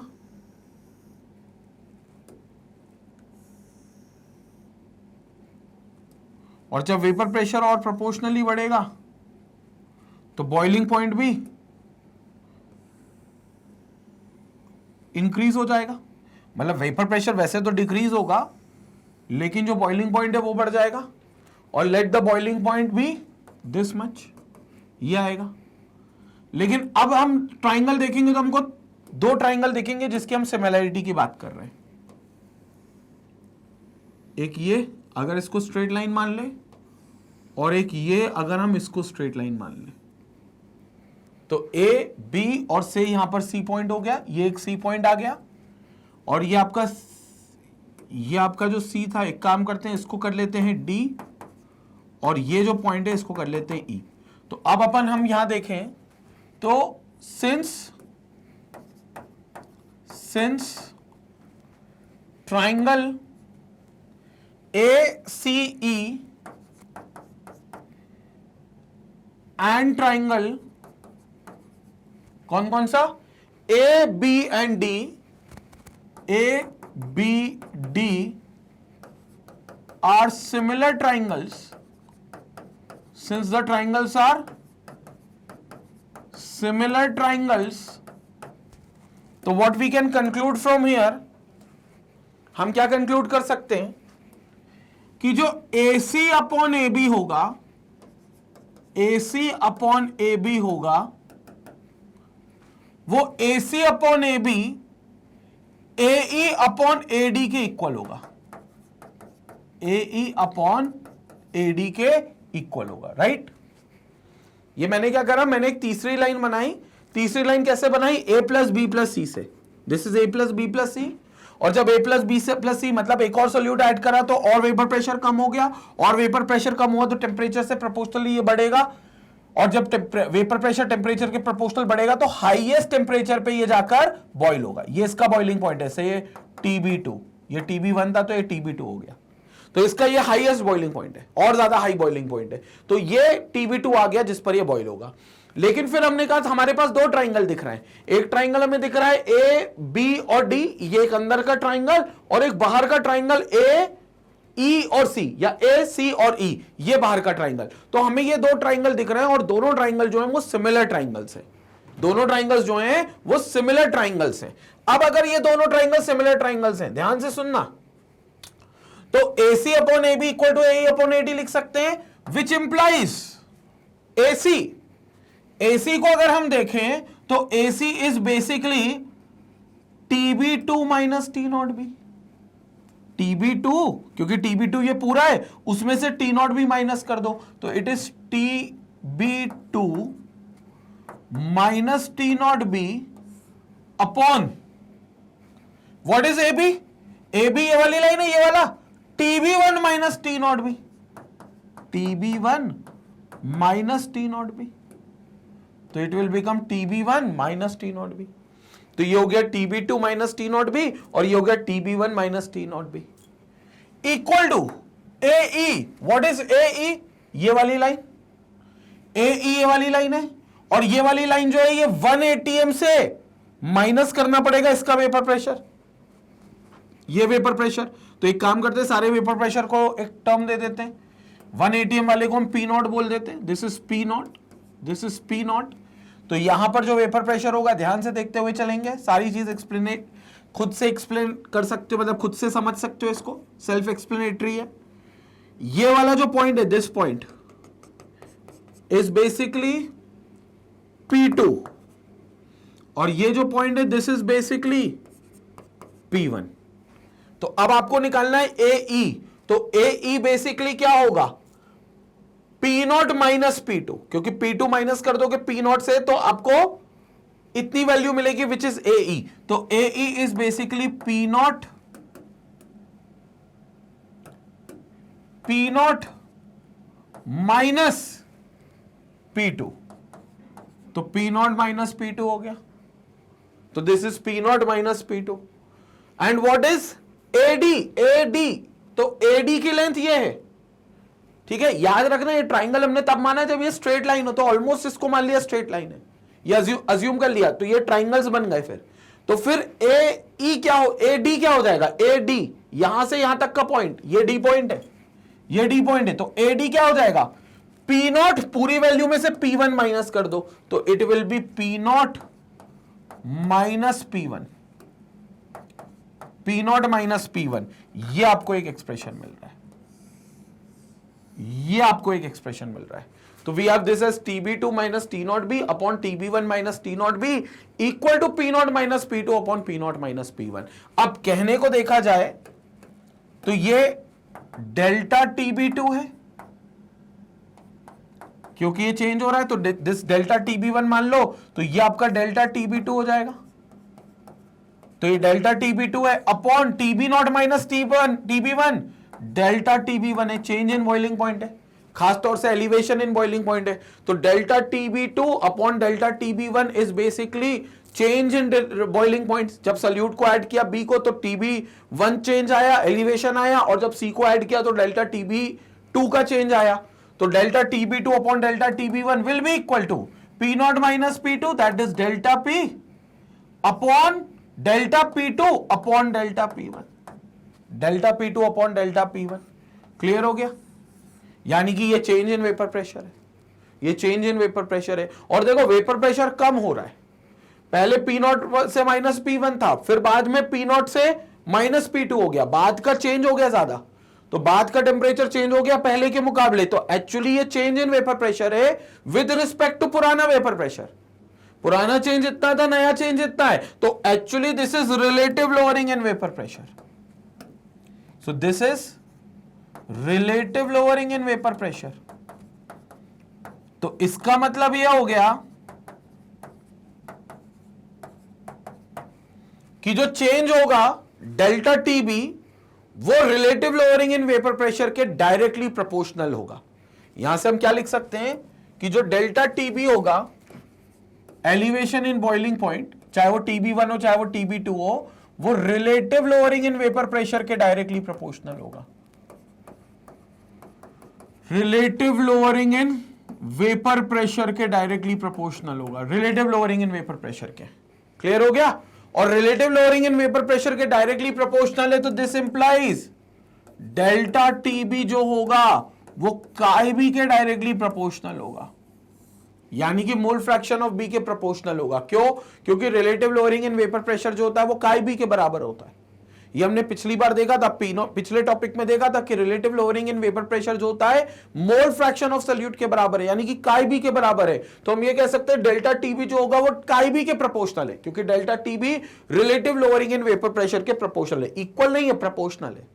इक्वल टू तो वो delta TB two upon TB one equal to delta P two upon delta P one है। तो मतलब अगर इसको प्रोपोर्शनलिटी देखें तो डेल्टा टीबी से डायरेक्टली प्रोपोर्शनल है डेल्टा पी, तो डेल्टा टीबी से डायरेक्टली प्रोपोर्शनल है delta P, which is relative lowering in vapour pressure, and this delta TB is directly proportional to काई बी, क्योंकि relative lowering in vapour pressure mole fraction of solute के बराबर होता है। तो जो चीज रिलेटिव लोअरिंग से डायरेक्टली प्रोपोर्शनल है मतलब वो मोल फ्रैक्शन ऑफ सॉल्यूट से डायरेक्टली प्रोपोर्शनल है, इसलिए एक एक्सप्रेशन आया है।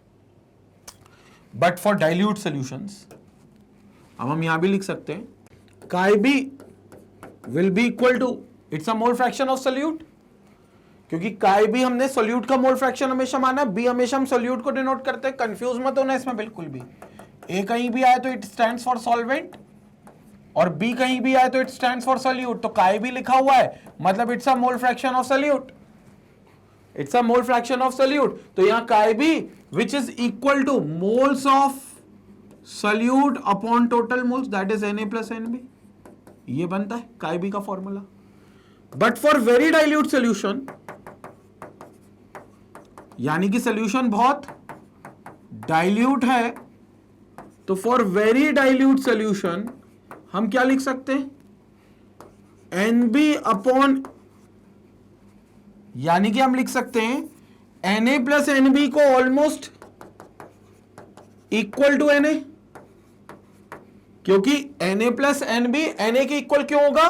क्योंकि डाइल्यूट सॉल्यूशन के लिए हम कह सकते हैं कि Na की वैल्यू बहुत ज्यादा है Nb के कंपैरिजन में, यानी कि A का जो मोल्स है वो बहुत ज्यादा है B के मुकाबले, सॉल्वेंट के जो मोल्स है वो बहुत ज्यादा है सॉल्यूट के मोल्स के मुकाबले। तो यानी कि A ज्यादा है B कम है, A बहुत ज्यादा है B बहुत कम है, तो इसका मतलब Na प्लस Nb में अगर आप B को ऐड करोगे, बहुत बड़ी वैल्यू में बहुत छोटी वैल्यू को ऐड करोगे तो ज्यादा फर्क नहीं पड़ेगा, क्योंकि Na बहुत बड़ा है Nb बहुत छोटा है, तो बड़ी वैल्यू में छोटी वैल्यू ऐड करोगे तो बहुत फर्क नहीं पड़ेगा। ये वही कुछ बात हुई जैसे एक समुद्र में तुमने एक बाल्टी पानी और ऐड कर दिया तो समुद्र को कोई फर्क पड़ा क्या? नहीं पड़ा। तो वही चीज होगी Na प्लस Nb को कि Na प्लस Nb आप Na मान सकते हो, Na समुद्र है, Nb वो छोटा सा पानी की बाल्टी है, तो यहां पर आपको Na की वैल्यू ही आएगी। तो इसको अगर हम यहां लिखें तो chi B will be equal to what?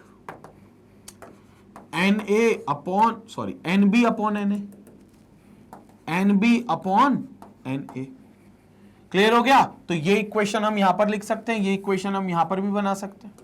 तो finally we have this as delta TB is directly proportional to Nb upon Na। What is Nb? How it can be written as? What is Nb? Nb को हम कैसे लिख सकते हैं? तो Nb को हम लिख सकते हैं, यहां पर देखेंगे delta TB is equal to given mass upon molar mass, WB solute का upon molar mass MB into Na। What is Na? WA by Na, तो WA बाय Ma ऊपर चला जाएगा, इट विल बिकम WA, तो ये WA हो जाएगा। Clear हो गया? तो delta TB will be equal to WB upon MB into Ma by WA। अब यहां इसके प्रोपोर्शनल होगा, वो इसके प्रोपोर्शनल होगा, नॉट इक्वल टू। अभी इक्वल टू नहीं है, अभी प्रोपोर्शनलिटी चल रही है। अब हमें पता है यहां पर जो Ma होगा that is a molar mass of solvent, ये कांस्टेंट रहेगा।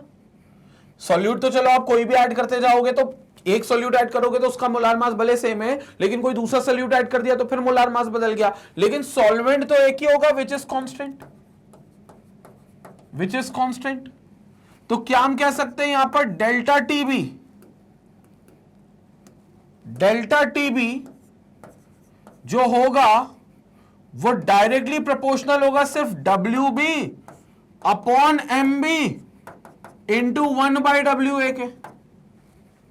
क्या हम ये कह सकते हैं? क्योंकि Ma विल बी कांस्टेंट, होगा तो M भी कांस्टेंट भी, क्योंकि मोलार मास है, लेकिन सल्यूट बदलते रह सकते हैं। आपने एक नमक डाल दिया, जरूरी नहीं आप नमक डालकर रखो, आप शक्कर भी डाल सकते हो, लेकिन जो सॉल्वेंट होगा वो एक ही है। जैसे पानी है तो पानी ही रहेगा, तो वो Ma मोलार मास उसका सेम रहेगा, दैट इज कांस्टेंट। तो मोलार मास उसका कांस्टेंट हो जाएगा, दैट इज फिक्स्ड। अब यहां पर WB upon MB into 1/WA आपने कर दिया, ठीक है, ये पूरा चीज आ गई। आपने क्या करना है, इसको 1000 से डिवाइड करना है और 1000 से मल्टीप्लाई कर देना है। तो 1000 से डिवाइड 1000 से मल्टीप्लाई भी कर सकते हो, या फिर सीधा वेट सबका केजी में ले सकते हो, कोई उससे फर्क नहीं पड़ेगा। लेकिन कहने की बात यह है कि ये जो होगा ये आपका मोलालिटी हो जाएगा, क्योंकि मैं 1000 से इसलिए मल्टीप्लाई डिवाइड करना चाह रहा था क्योंकि आपने मुझसे मोलालिटी ग्राम्स वाली पढ़ी है। लेकिन अगर मान लेते हैं सारे वेट्स केजी में है, तो ये आपकी मोलालिटी हो गई, दिस इज मोलालिटी। कैसे? Moles of solute, WB upon MB is moles of solute dissolved per kg of the solvent, per kg of the solvent। WA is the mass of solvent, WA जो है वो solvent का मास है, तो आप उससे divide कर रहे हो, मतलब आप हर एक केजी सॉल्वेंट में कितने मोल सॉल्यूट के वो निकाल रहे हो। WB upon MB is the moles of solute. तो ये मोलालिटी हो गई, ये मोलालिटी हो गई। मतलब इसको अगर थोड़ा सा हम और लिख दें डिटेल में, तो delta TB will be proportional to WB upon MB is NB upon WA, weight of solvent. ये आप लिख सकते हो, क्लियर हो गया? ये लिख सकते हो wait of solvent. And now this is molality, so we can write it as delta TB is directly proportional to small m, which is nothing but your molality. Molality. Clear हो गया? तो actually जो delta TB होता है वो directly proportional होता है molality के, यानी कि जो भी सॉल्यूशन है उस सॉल्यूशन की जो मोलालिटी है वो उसके प्रोपोर्शनल रहेगा। तो जितना ज्यादा आप देखोगे कि बॉइलिंग पॉइंट में एलिवेशन आएगा वो इस आधार पर ही आएगा क्योंकि वह मोलालिटी सॉल्यूशन की ज्यादा होगी या मोलालिटी सॉल्यूशन की बढ़ती जा रही होगी। तो सॉल्यूशन की मोलालिटी जितनी ज्यादा बढ़ती जाएगी डेल्टा TB की वैल्यू भी उस हिसाब से बढ़ती जाएगी, उतना एलिवेशन मिलेगा। And what is molality? It's a concentration term. It's a concentration term which says number of moles present per kg of the solvent, number of moles present per kg of the solvent, number of moles present per kg of the solvent। तो ultimately concentration term है, तो prove हो गया भैया delta TB जो है वो एक कॉलिगेटिव प्रॉपर्टी होगी। क्यों? क्योंकि सल्यूट के मोल्स पे डिपेंड कर रहा है। देख लो, सल्यूट के मोल्स पे डिपेंड कर रहा है, और जो चीज सल्यूट के मोल्स पे डिपेंड करती है वो 100% कॉलिगेटिव प्रॉपर्टी होगी, क्योंकि कॉलिगेटिव प्रॉपर्टी की डेफिनेशन ही यही है, सॉल्यूशन की वो प्रॉपर्टी जो सल्यूट के अमाउंट पे डिपेंड करे। तो सल्यूट के अमाउंट पे डिपेंड कर रहा है भैया। तो delta TB is directly proportional to small m, that is molality. अब जाकर हम प्रोपोर्शनलिटी का साइन ओपन करेंगे तो will get this as constant which is called as KB। ये बहुत इंपॉर्टेंट कांस्टेंट है, which is KB into small m। तो दिस विल बी KB into small m. तो delta TB will be equal to KB into small m. KB into molality, where KB is nothing but the molal elevation constant, or it is also known as abelioscopic constant. ये constant है KB, बहुत important है ये concept को भी, इस constant को भी समझना। ये कॉन्स्टेंट है, कॉन्सेप्ट नहीं है, कॉन्स्टेंट है KB, जिसको हम मोलाल एलिवेशन कांस्टेंट कहेंगे या एबिलियोस्कोपिक कांस्टेंट कहेंगे।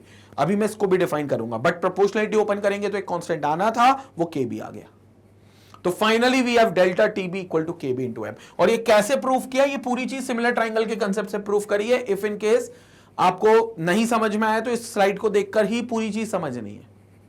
क्लियर हो गया? वैसे उम्मीद करता हूं पूरे तरीके से समझ में आ गया होगा। यहां हमने 3 सोल्यूशन के केसेस ले लिए, पहले A अकेला था, फिर A+B ले लिया, फिर A+B+C ले लिया, उसके बाद हमने पूरी चीज करी। और ये जो कर्व बनाया है ना, ये कर्व, ये स्ट्रेट लाइन है एक्चुअली, मतलब इसको अज्यूम करना है स्ट्रेट लाइन, तभी आपको एक ट्राइंगल मिलेगा, बल्कि 2 ट्राइंगल मिलेंगे, एक बड़ा वाला ट्राइंगल, उसके अंदर एक छोटा ट्राइंगल। तो ऐसे ट्राइंगल 2 सिमिलर ट्राइंगल्स होते हैं, और सिमिलर ट्राइंगल्स की जो साइड का रेशियो होता है वो इक्वल होता है। साइड का रेशियो जो होता है, करस्पॉन्डिंग साइड्स का रेशियो, वो हमेशा इक्वल होता है। बचपन में आपने सिमिलर ट्राइंगल पढ़ा होगा, तो वही कंसेप्ट मैंने बचपन वाला यहां लगाया है। तो उससे ये नतीजा निकल कर आया है कि हम यहां तक पहुंच गए। डेल्टा TB जो होता है वो m के प्रोपोर्शनल होता है, मोलालिटी के, और जब डेल्टा TB मोलालिटी के प्रोपोर्शनल है तो इसका मतलब delta TB equal to KB into molality. Kb is molal elevation constant और एबिलियोस्कोपिक कांस्टेंट, ये वो कांस्टेंट है Kb। क्लियर हो गया? तो this is the equation for molal elevation constant. So this is equation for molal elevation constant, molal elevation constant, ये वो equation है जो मोलाल एलिवेशन कांस्टेंट बताएगी, मोलाल एलिवेशन कांस्टेंट। और simple we can say it's an equation for elevation in boiling point, ऐसा भी कह सकते हो, या एलिवेशन इन बॉइलिंग पॉइंट लिख दे, क्योंकि मोलाल एलिवेशन कांस्टेंट हम नेक्स्ट स्लाइड में इधर केस में समझेंगे ही। तो this is equation for elevation in boiling point, elevation in boiling point.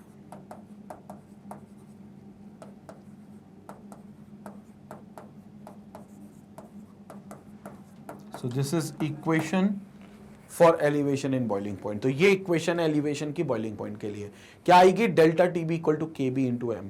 तो this is what we are getting, और यही चीज आ रही है, elevation in boiling point delta T is equal to T B minus T not B. The elevation in boiling point is proportional to the molality of the solution, that is delta T B is directly proportional to M, और delta T B is equal to K B into M. ये बकायदा हमने proof कर दिया, ये जो equation है यहां लिखी हुई है इसको बकायदा प्रूफ करा है कि ये कैसे आई है। तो delta T B equal to K B into m. हालांकि प्रूफ आपको नहीं आएगा, प्रूफ जरूरी नहीं है, बट येट अगेन आपको ये पता होना चाहिए।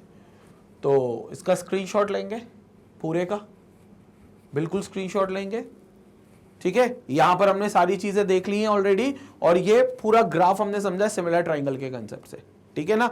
इसका मैं मतलब आपको एक छोटा ग्राफ बता देता हूं बनाकर, ताकि क्लियर हो जाए। इसको आप एक बार स्क्रीनशॉट लो, ओके। फिर यहां का तो आपने पता ही है। तो देखो बहुत सिंपल सा खेल है, ये आपका ग्राफ होगा, वेपर प्रेशर वर्सेस टेम्परेचर, यहां आपका टेम्परेचर। सिंपल सा डेरिवेशन आपको कैसे करना है, वेपर प्रेशर ये रहा, आपको एक एटीएम की यहां पर लाइन खींच देनी है, ये एक एटीएम की लाइन है। अब कुछ नहीं करना, आपने एक सोल्यूशन लेना है सॉल्वेंट लेना है ए, एक बार लेना है ए प्लस बी, एक बार लेना है ए प्लस बी प्लस सी, ठीक है। यहां पर आपने ये लाइन खींच देनी है, यहां पर आपको ये लाइन खींच देनी है, और यहां पर आपको ये लाइन खींच देनी है, बस ये हो गई सारी लाइन, ठीक है। इसका जो टेम्परेचर होगा वो ये होगा, इसका टेम्परेचर होगा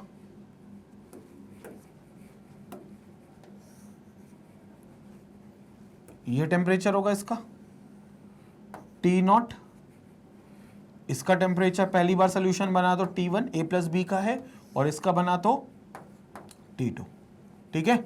ये पॉइंट देखेंगे तो A B C, ये पॉइंट D और ये पॉइंट E। अब आपको तीन ट्राइंगल दिख रहे होंगे, सॉरी दो ट्राइंगल दिख रहे होंगे, एक ये triangle A, triangle ACE and triangle छोटा वाला कौन सा, ये ABD, ट्राइंगल AB और D। तो यहां पर क्या लिख सकते हो, AC upon AB, AC upon AB, समझ में आ रहा है।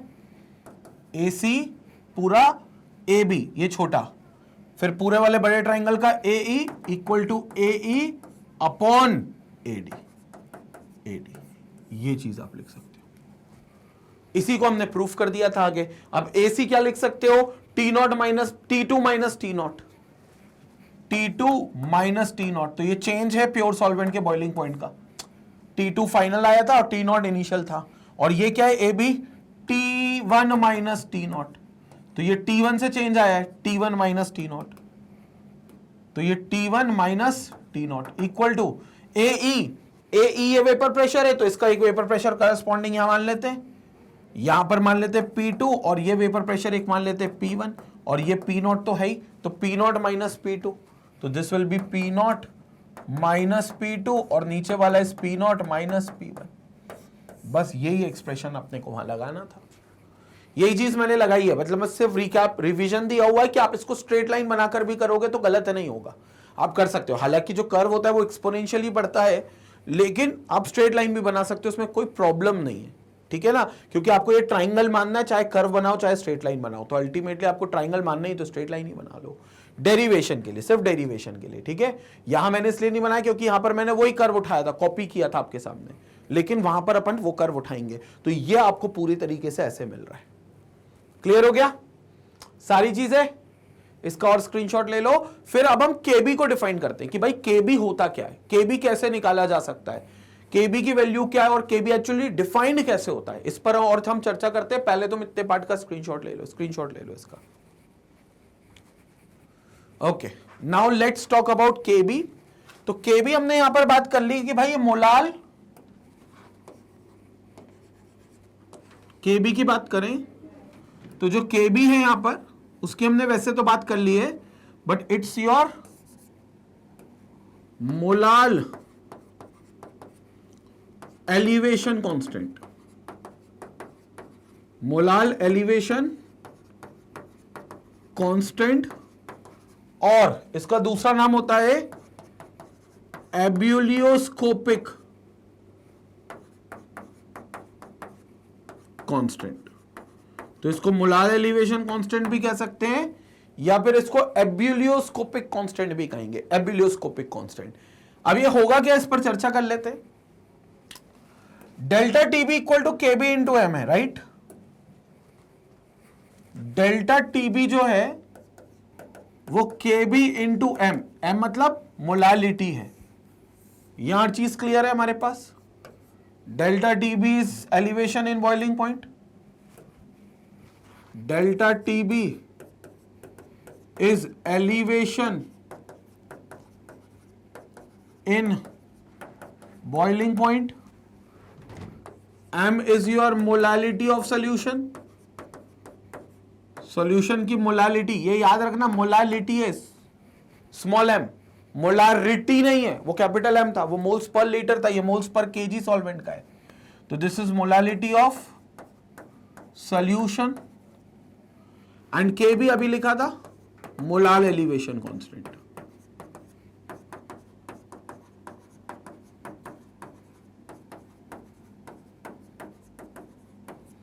अब एक काम करते हैं, इसको थोड़ा और समझते हैं।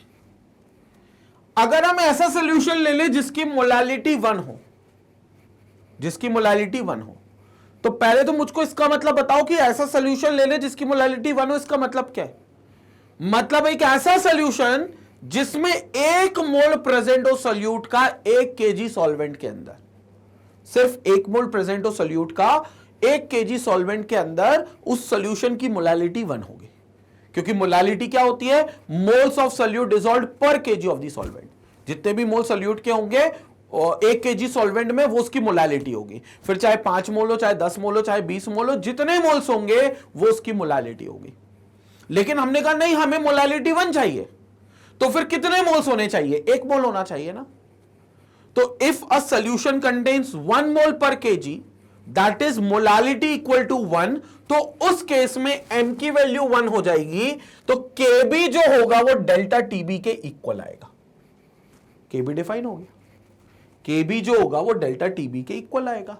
यानी कि ऐसे सॉल्यूशन जिसकी मोलालिटी 1 होती है, उनमें जितना भी बॉइलिंग पॉइंट एलिवेट होता है 1 मोलालिटी होने के कारण, उनका जितना भी बॉइलिंग पॉइंट बढ़ता है, वो बढ़ा हुआ बॉइलिंग पॉइंट ही उस सॉल्यूशन का केबी हो जाता है। वो बढ़ा हुआ बॉइलिंग पॉइंट ही उस सॉल्यूशन का केबी बन जाता है। तो this is what you called as KB, which is known as molal elevation constant और एब्यूलियोस्कोपिक कांस्टेंट। समझ में आया? So if a solution contains 1 mole per kg, if a solution contains 1 mole per kg of the solvent, per kg of the solvent, that is molality equal to 1, that is molality equal to 1, then क्या लिख सकते हैं? Delta TB is equal to KB, delta TB equals to KB. तो in that case delta TB जो होगा केबी के equal होगा। Molality 1 हो गई ना भाई, और अगर मोलालिटी 1 हो गई तो delta TB will be equal to KB. तो इसका मतलब यह हो गया molal elevation constant, molal elevation constant is numerically equal to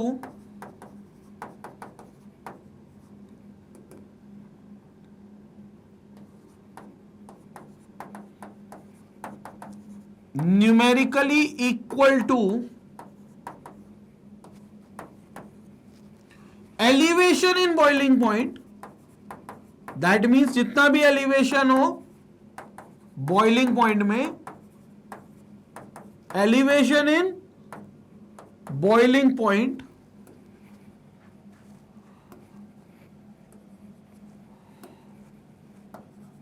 for a solution having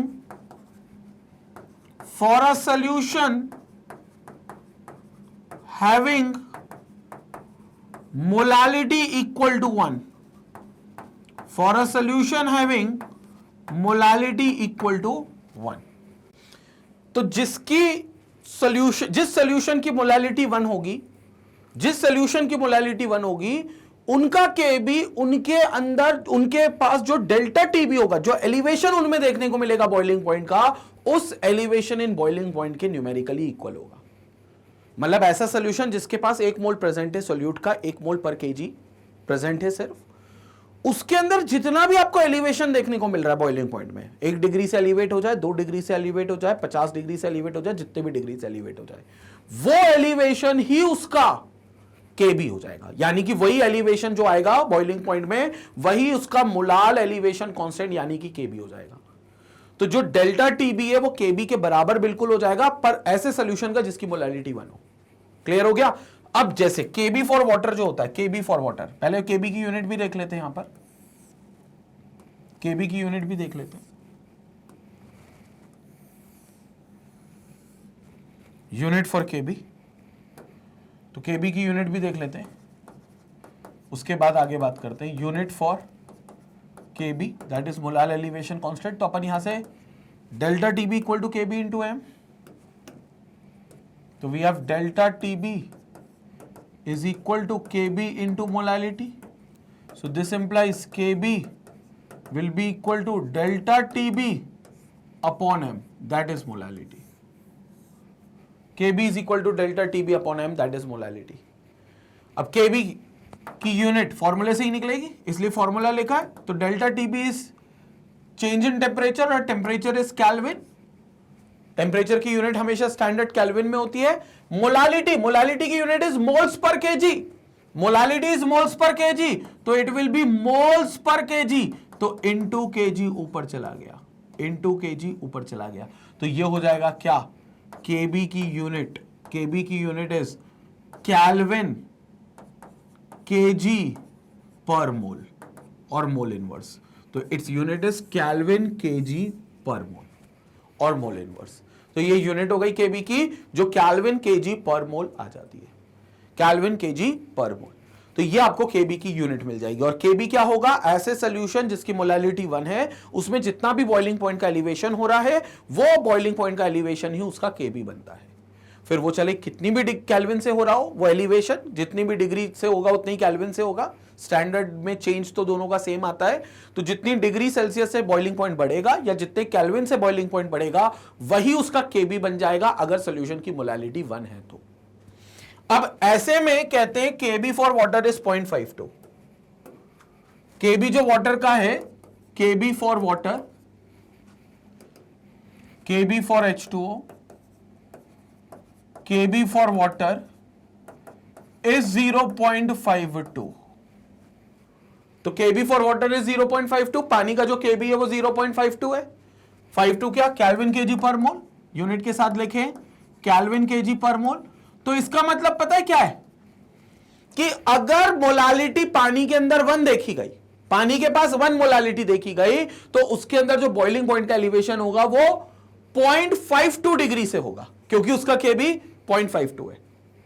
मतलब पानी कितने पे उबलता है, 100 डिग्री सेल्सियस पे, ठीक है, यानी कि 373 केल्विन पे, राइट। तो अब जब मोलालिटी 1 हो जाएगी तो वो पानी 100.52 पे उबलेगा, यानी कि 373.52 पे उबलेगा। अगर पानी की मोलालिटी 1 है तो फिर उसका पानी, फिर वो जो बॉइलिंग पॉइंट होगा वो इतना राइज होगा, क्योंकि केबी ही डेल्टा टीबी अगर मोलालिटी 1 है तो।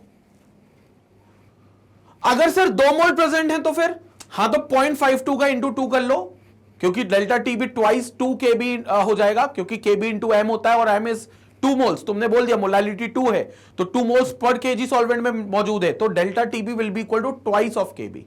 तो ट्वाइस ऑफ केबी मतलब केबी पानी का 0.52 है, 0.52 का दुगना 1.04, 0.52 का दुगना इज 1.04। तो पानी जो 100 डिग्री पे उबलता था अब 101.4 डिग्री पे उबलेगा, यानी कि केल्विन में 373 पे उबलता था तो 374.4 पर उबलेगा अगर मोलालिटी 2 निकली तो। क्लियर हो गया। तो यहां पर बहुत सिंपल है, बहुत सिंपल खेल है। तो केबी पानी का कितना है, 0.52, तो यहां पर केबी फॉर वाटर इज 0.52। इससे हम लोग ये देख लेते हैं वाटर की molality and new boiling point of water, new boiling point of water, new boiling point of water. तो मोलालिटी और new boiling point of water देख लेते हैं, मोलालिटी और new boiling point of water.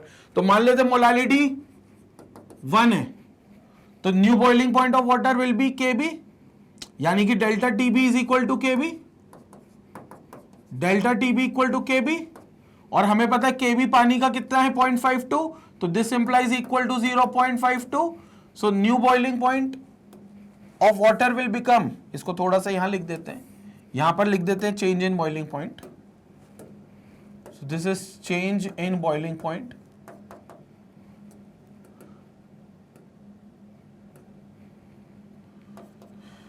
Change in boiling point,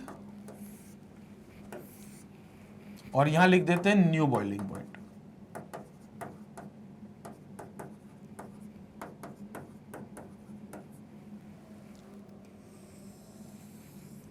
ठीक है, new boiling point.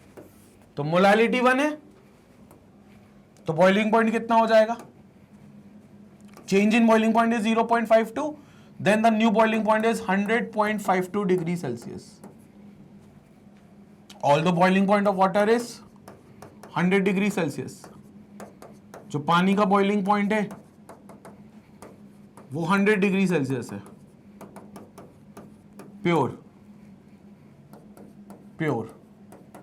लेकिन जब उसमें सोल्यूशन बन गया, सोल्यूशन की मोलालिटी 1 है, तो फिर डेल्टा टीबी 0.52 के बराबर है, क्योंकि केबी उतना है, और फिर नया बॉइलिंग पॉइंट 100.52 डिग्री होगा।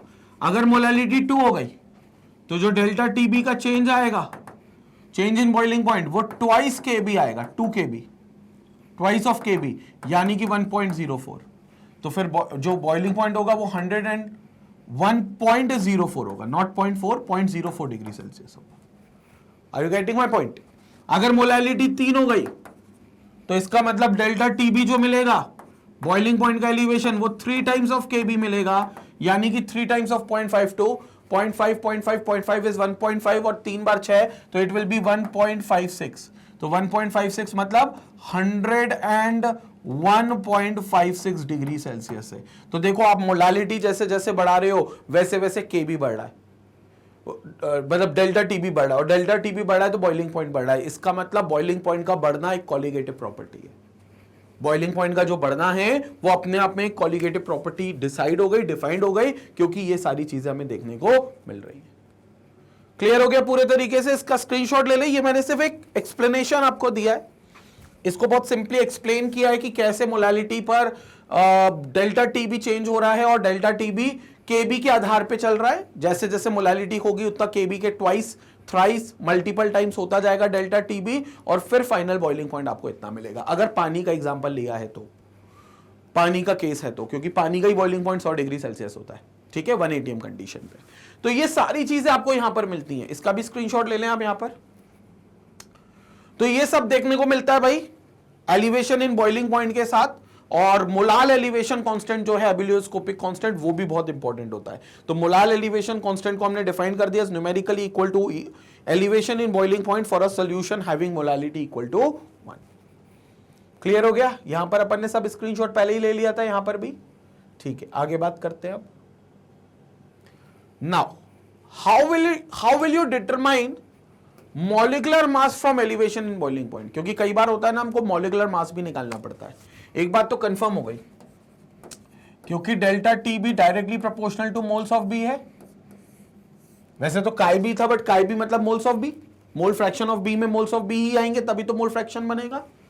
Hence it's a colligative property, क्योंकि मोल्स पर सीधे तौर पे डिपेंड कर रहा है। हमने तो कहा था जो सिर्फ डिपेंड करे वो ही हमारी कॉलिगेटिव प्रॉपर्टी होती है, भले डायरेक्टली ना करे, इनवर्सली करे चलेगा, लेकिन डिपेंड करे तो कॉलिगेटिव प्रॉपर्टी है। यहां पर तो डायरेक्टली कर रहा है। जितने ज्यादा सल्यूट के moles delta T B elevation उतना ज्यादा, और ये मिल रहा था। जितनी ज्यादा मोलालिटी मतलब उतने मोल्स, तो देखो डेल्टा टी बी की वैल्यू बढ़ रही है, फाइनल बॉइलिंग पॉइंट बढ़ रहा है, ठीक है। तो इसका मतलब hence it's a colligative property. Hence elevation in boiling point, hence elevation in boiling point, that is delta TB, will increase.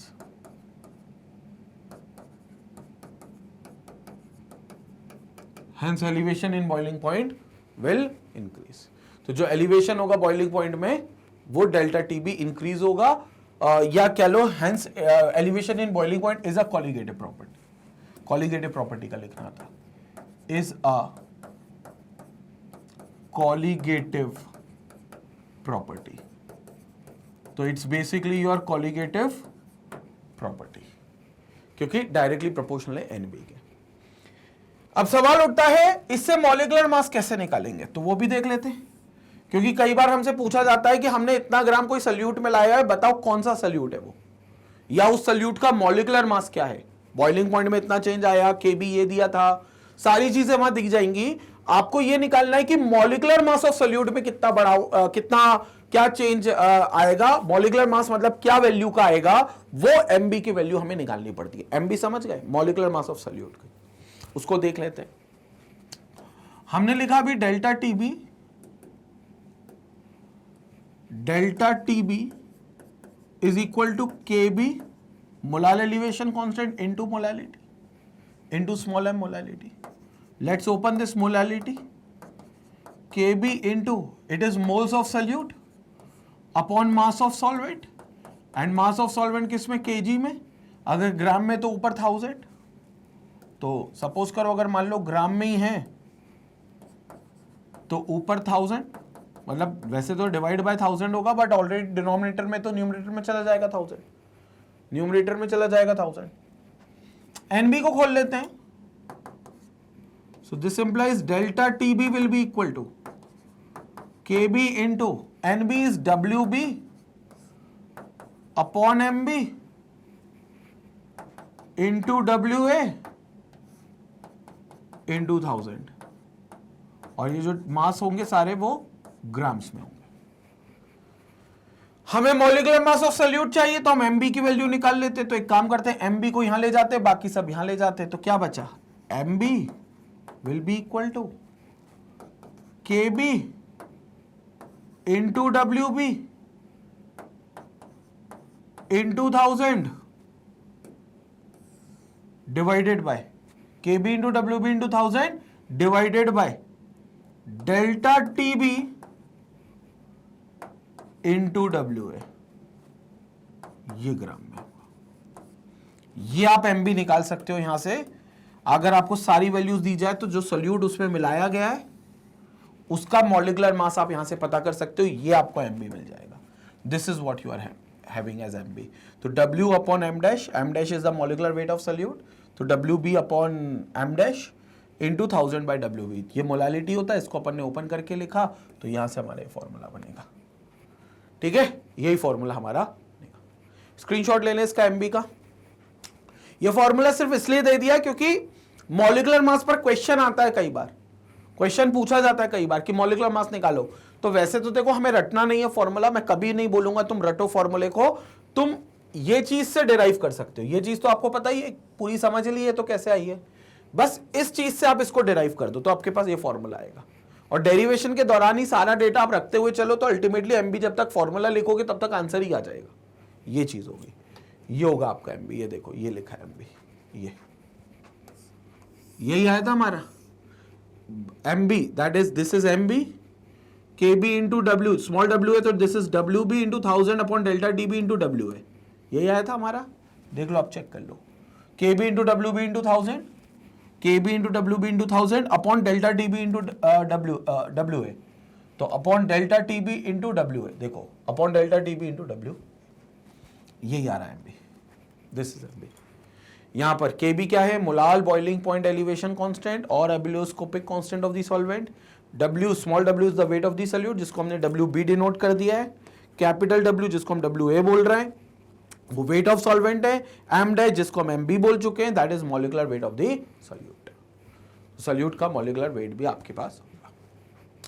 ठीक है, ये फॉर्मूला हम लोग ऑलरेडी डिराइव कर दिया, एक बार ले लो फिर भी स्क्रीनशॉट। ओके, अब ये आता है कि थर्मोडायनेमिकली हमें क्या चीजें मिलती हैं और कैसे मिलती हैं, तो उसकी भी बात कर लेते हैं। ठीक है, यहां पर केबी की यूनिट्स बताई गई हैं जो ऑलरेडी हम लोग देख चुके हैं। Sometimes the value of KB is given per 0.1 kg और 100 gram, in such case the expression becomes, तो 100 ग्राम के लिए आप इस तरीके से कर सकते हो, ये एक्सप्रेशन बन जाएगा। And what is KB, KB is defined as the, देखो elevation in boiling point, KB कुछ नहीं है डेल्टा टीबी है, एलिवेशन इन बॉइलिंग पॉइंट ही है, produced when 1 mole of the solute, ये है काम के वर्ड, 1 मोल जब सॉल्यूट का होगा dissolved in 1 kg of the solvent. So जब 1 मोल सॉल्यूट का डिसॉल्व होगा 1 kg सॉल्वेंट में, 1 मोल सॉल्यूट का डिसॉल्व होगा 1 kg सॉल्वेंट में, तो जो भी एलिवेशन देखने को मिल रहा है बॉइलिंग पॉइंट में वही उसका केबी बन जाएगा, वही उसके अंदर जो सॉल्वेंट मौजूद होगा उसका केबी बन जाएगा। तो unit of KB is equal to kelvin kg per mole, kelvin kg per मोल, ठीक है ना, तो केल्विन केजी पर मोल आ जाएगा। ये देखो केल्विन केजी पर मोल, ये यूनिट आएगी केबी की, डिफाइन कर अपने डिराइव करिए पूरी। ठीक है, स्क्रीनशॉट ले लो फिर भी एक बार। Okay, now further, so molar boiling point elevation constant Kb can be calculated from molar enthalpy of vaporization delta H VAP of the solvent using the expression। अब ये थर्मोडायनेमिक्स के हिसाब से जहां पर प्रैक्टिकली करके देखा गया, कि जो मोलार एंथैल्पीज होती हैं, यानी कि 1 मोल किसी भी सॉल्वेंट को जो आप हीट देते हो ताकि वो अपना टेम्परेचर राइज कर सके, मोलार हीट एंथैल्पी, उसके हिसाब से केबी को डिफाइन किया गया और केबी का एक नया फॉर्मूला दिया गया एज पर थर्मोडायनामिक्स। ये सीधा फॉर्मूला है, इसका कोई डेरिवेशन नहीं है, सीधा थर्मोडायनामिक्स से आता है, where KB is equal to M into R into T not B का square upon delta H VAP into 1000। ये आपके पास फॉर्मूला है। अभी एक एक चीज इसमें एक्सप्लेन कर रहे हैं। अल्टीमेटली केबी क्या है, हर सॉल्वेंट का एक पर्टिकुलर वैल्यू है जो उसके बॉइलिंग पॉइंट के एलिवेशन के बराबर होता है अगर उसको उस सॉल्वेंट से आपने 1 मोलालिटी का सॉल्यूशन बनाया हो। केबी होता किसका है, सॉल्वेंट का होता है, लेकिन ऐसा सॉल्वेंट जिसने सॉल्यूशन बना लिया हो जिसकी मोलालिटी 1 हो, तो उसके अंदर जितना बॉइलिंग पॉइंट बढ़ गया होगा, बढ़ेगा तो अल्टीमेटली सॉल्वेंट का, क्योंकि सॉल्यूट के हिसाब से तो मानते नहीं है, तो सॉल्वेंट का जितना बॉइलिंग पॉइंट बढ़ गया होगा वो हमारा डेल्टा टीबी होगा। अब वो डेल्टा टीबी केबी इंटू एम के बराबर है। केबी की जो वैल्यू है वो आप निकाल सकते हो कैसे, M mass of the solvent, molar mass जिसको बोलते हो आप, 1 मोल का mass, capital M is the molar मास।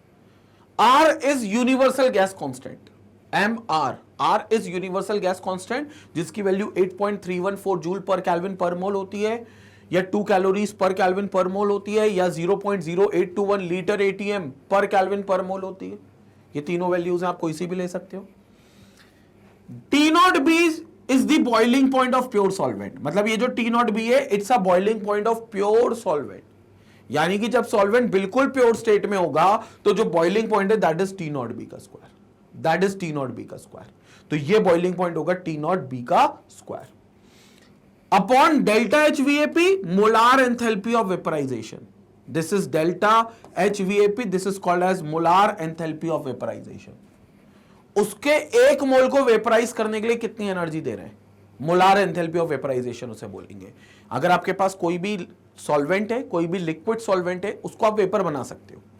तो वेपर बनाने के लिए उसको कितनी हीट दे रहे हो, प्रोवाइडेड अगर वो 1 मोल है तो 1 मोल सॉल्वेंट को वेपराइज करने के लिए कितनी हीट दे रहे हो, that is called as molar enthalpy of vaporisation. तो उस मोलार एंथैल्पी ऑफ वेपराइजेशन से डिवाइड करा और इनटू 1000 कर दिया. तो ये केबी का फॉर्मूला होता है. तो बहुत सिंपल है. केबी अगर आपको निकालना है तो केबी बहुत सिंपली तरीके से निकलेगा. M is the molar mass of the solvent. ये सॉल्वेंट का होगा. This is always applicable for solvent. हालांकि वो सॉल्वेंट नहीं रहेगा, आगे सोल्यूशन बना लेगा, तभी बॉइलिंग पॉइंट में एलिवेशन मिलेगा, लेकिन उसके लिए केबी वैल्यू आएगी, एक फिक्स वैल्यू आएगी. तो केबी कैसे निकलेगा, M R T not B का square. What is M, molar mass of solvent. R is universal gas constant. T not B is the boiling point, जिस सॉल्वेंट का तुम केबी निकाल रहे हो उसी का बॉइलिंग पॉइंट है. Upon molar enthalpy delta VAPH, molar enthalpy of vaporization into 1000. What is molar enthalpy of vaporization?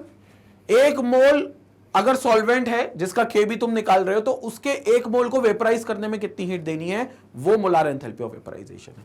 तो ये आपका सीधे तौर पर केबी निकलेगा.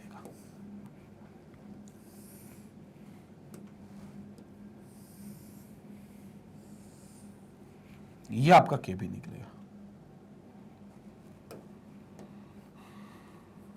ये आपका केबी निकलेगा. ठीक है.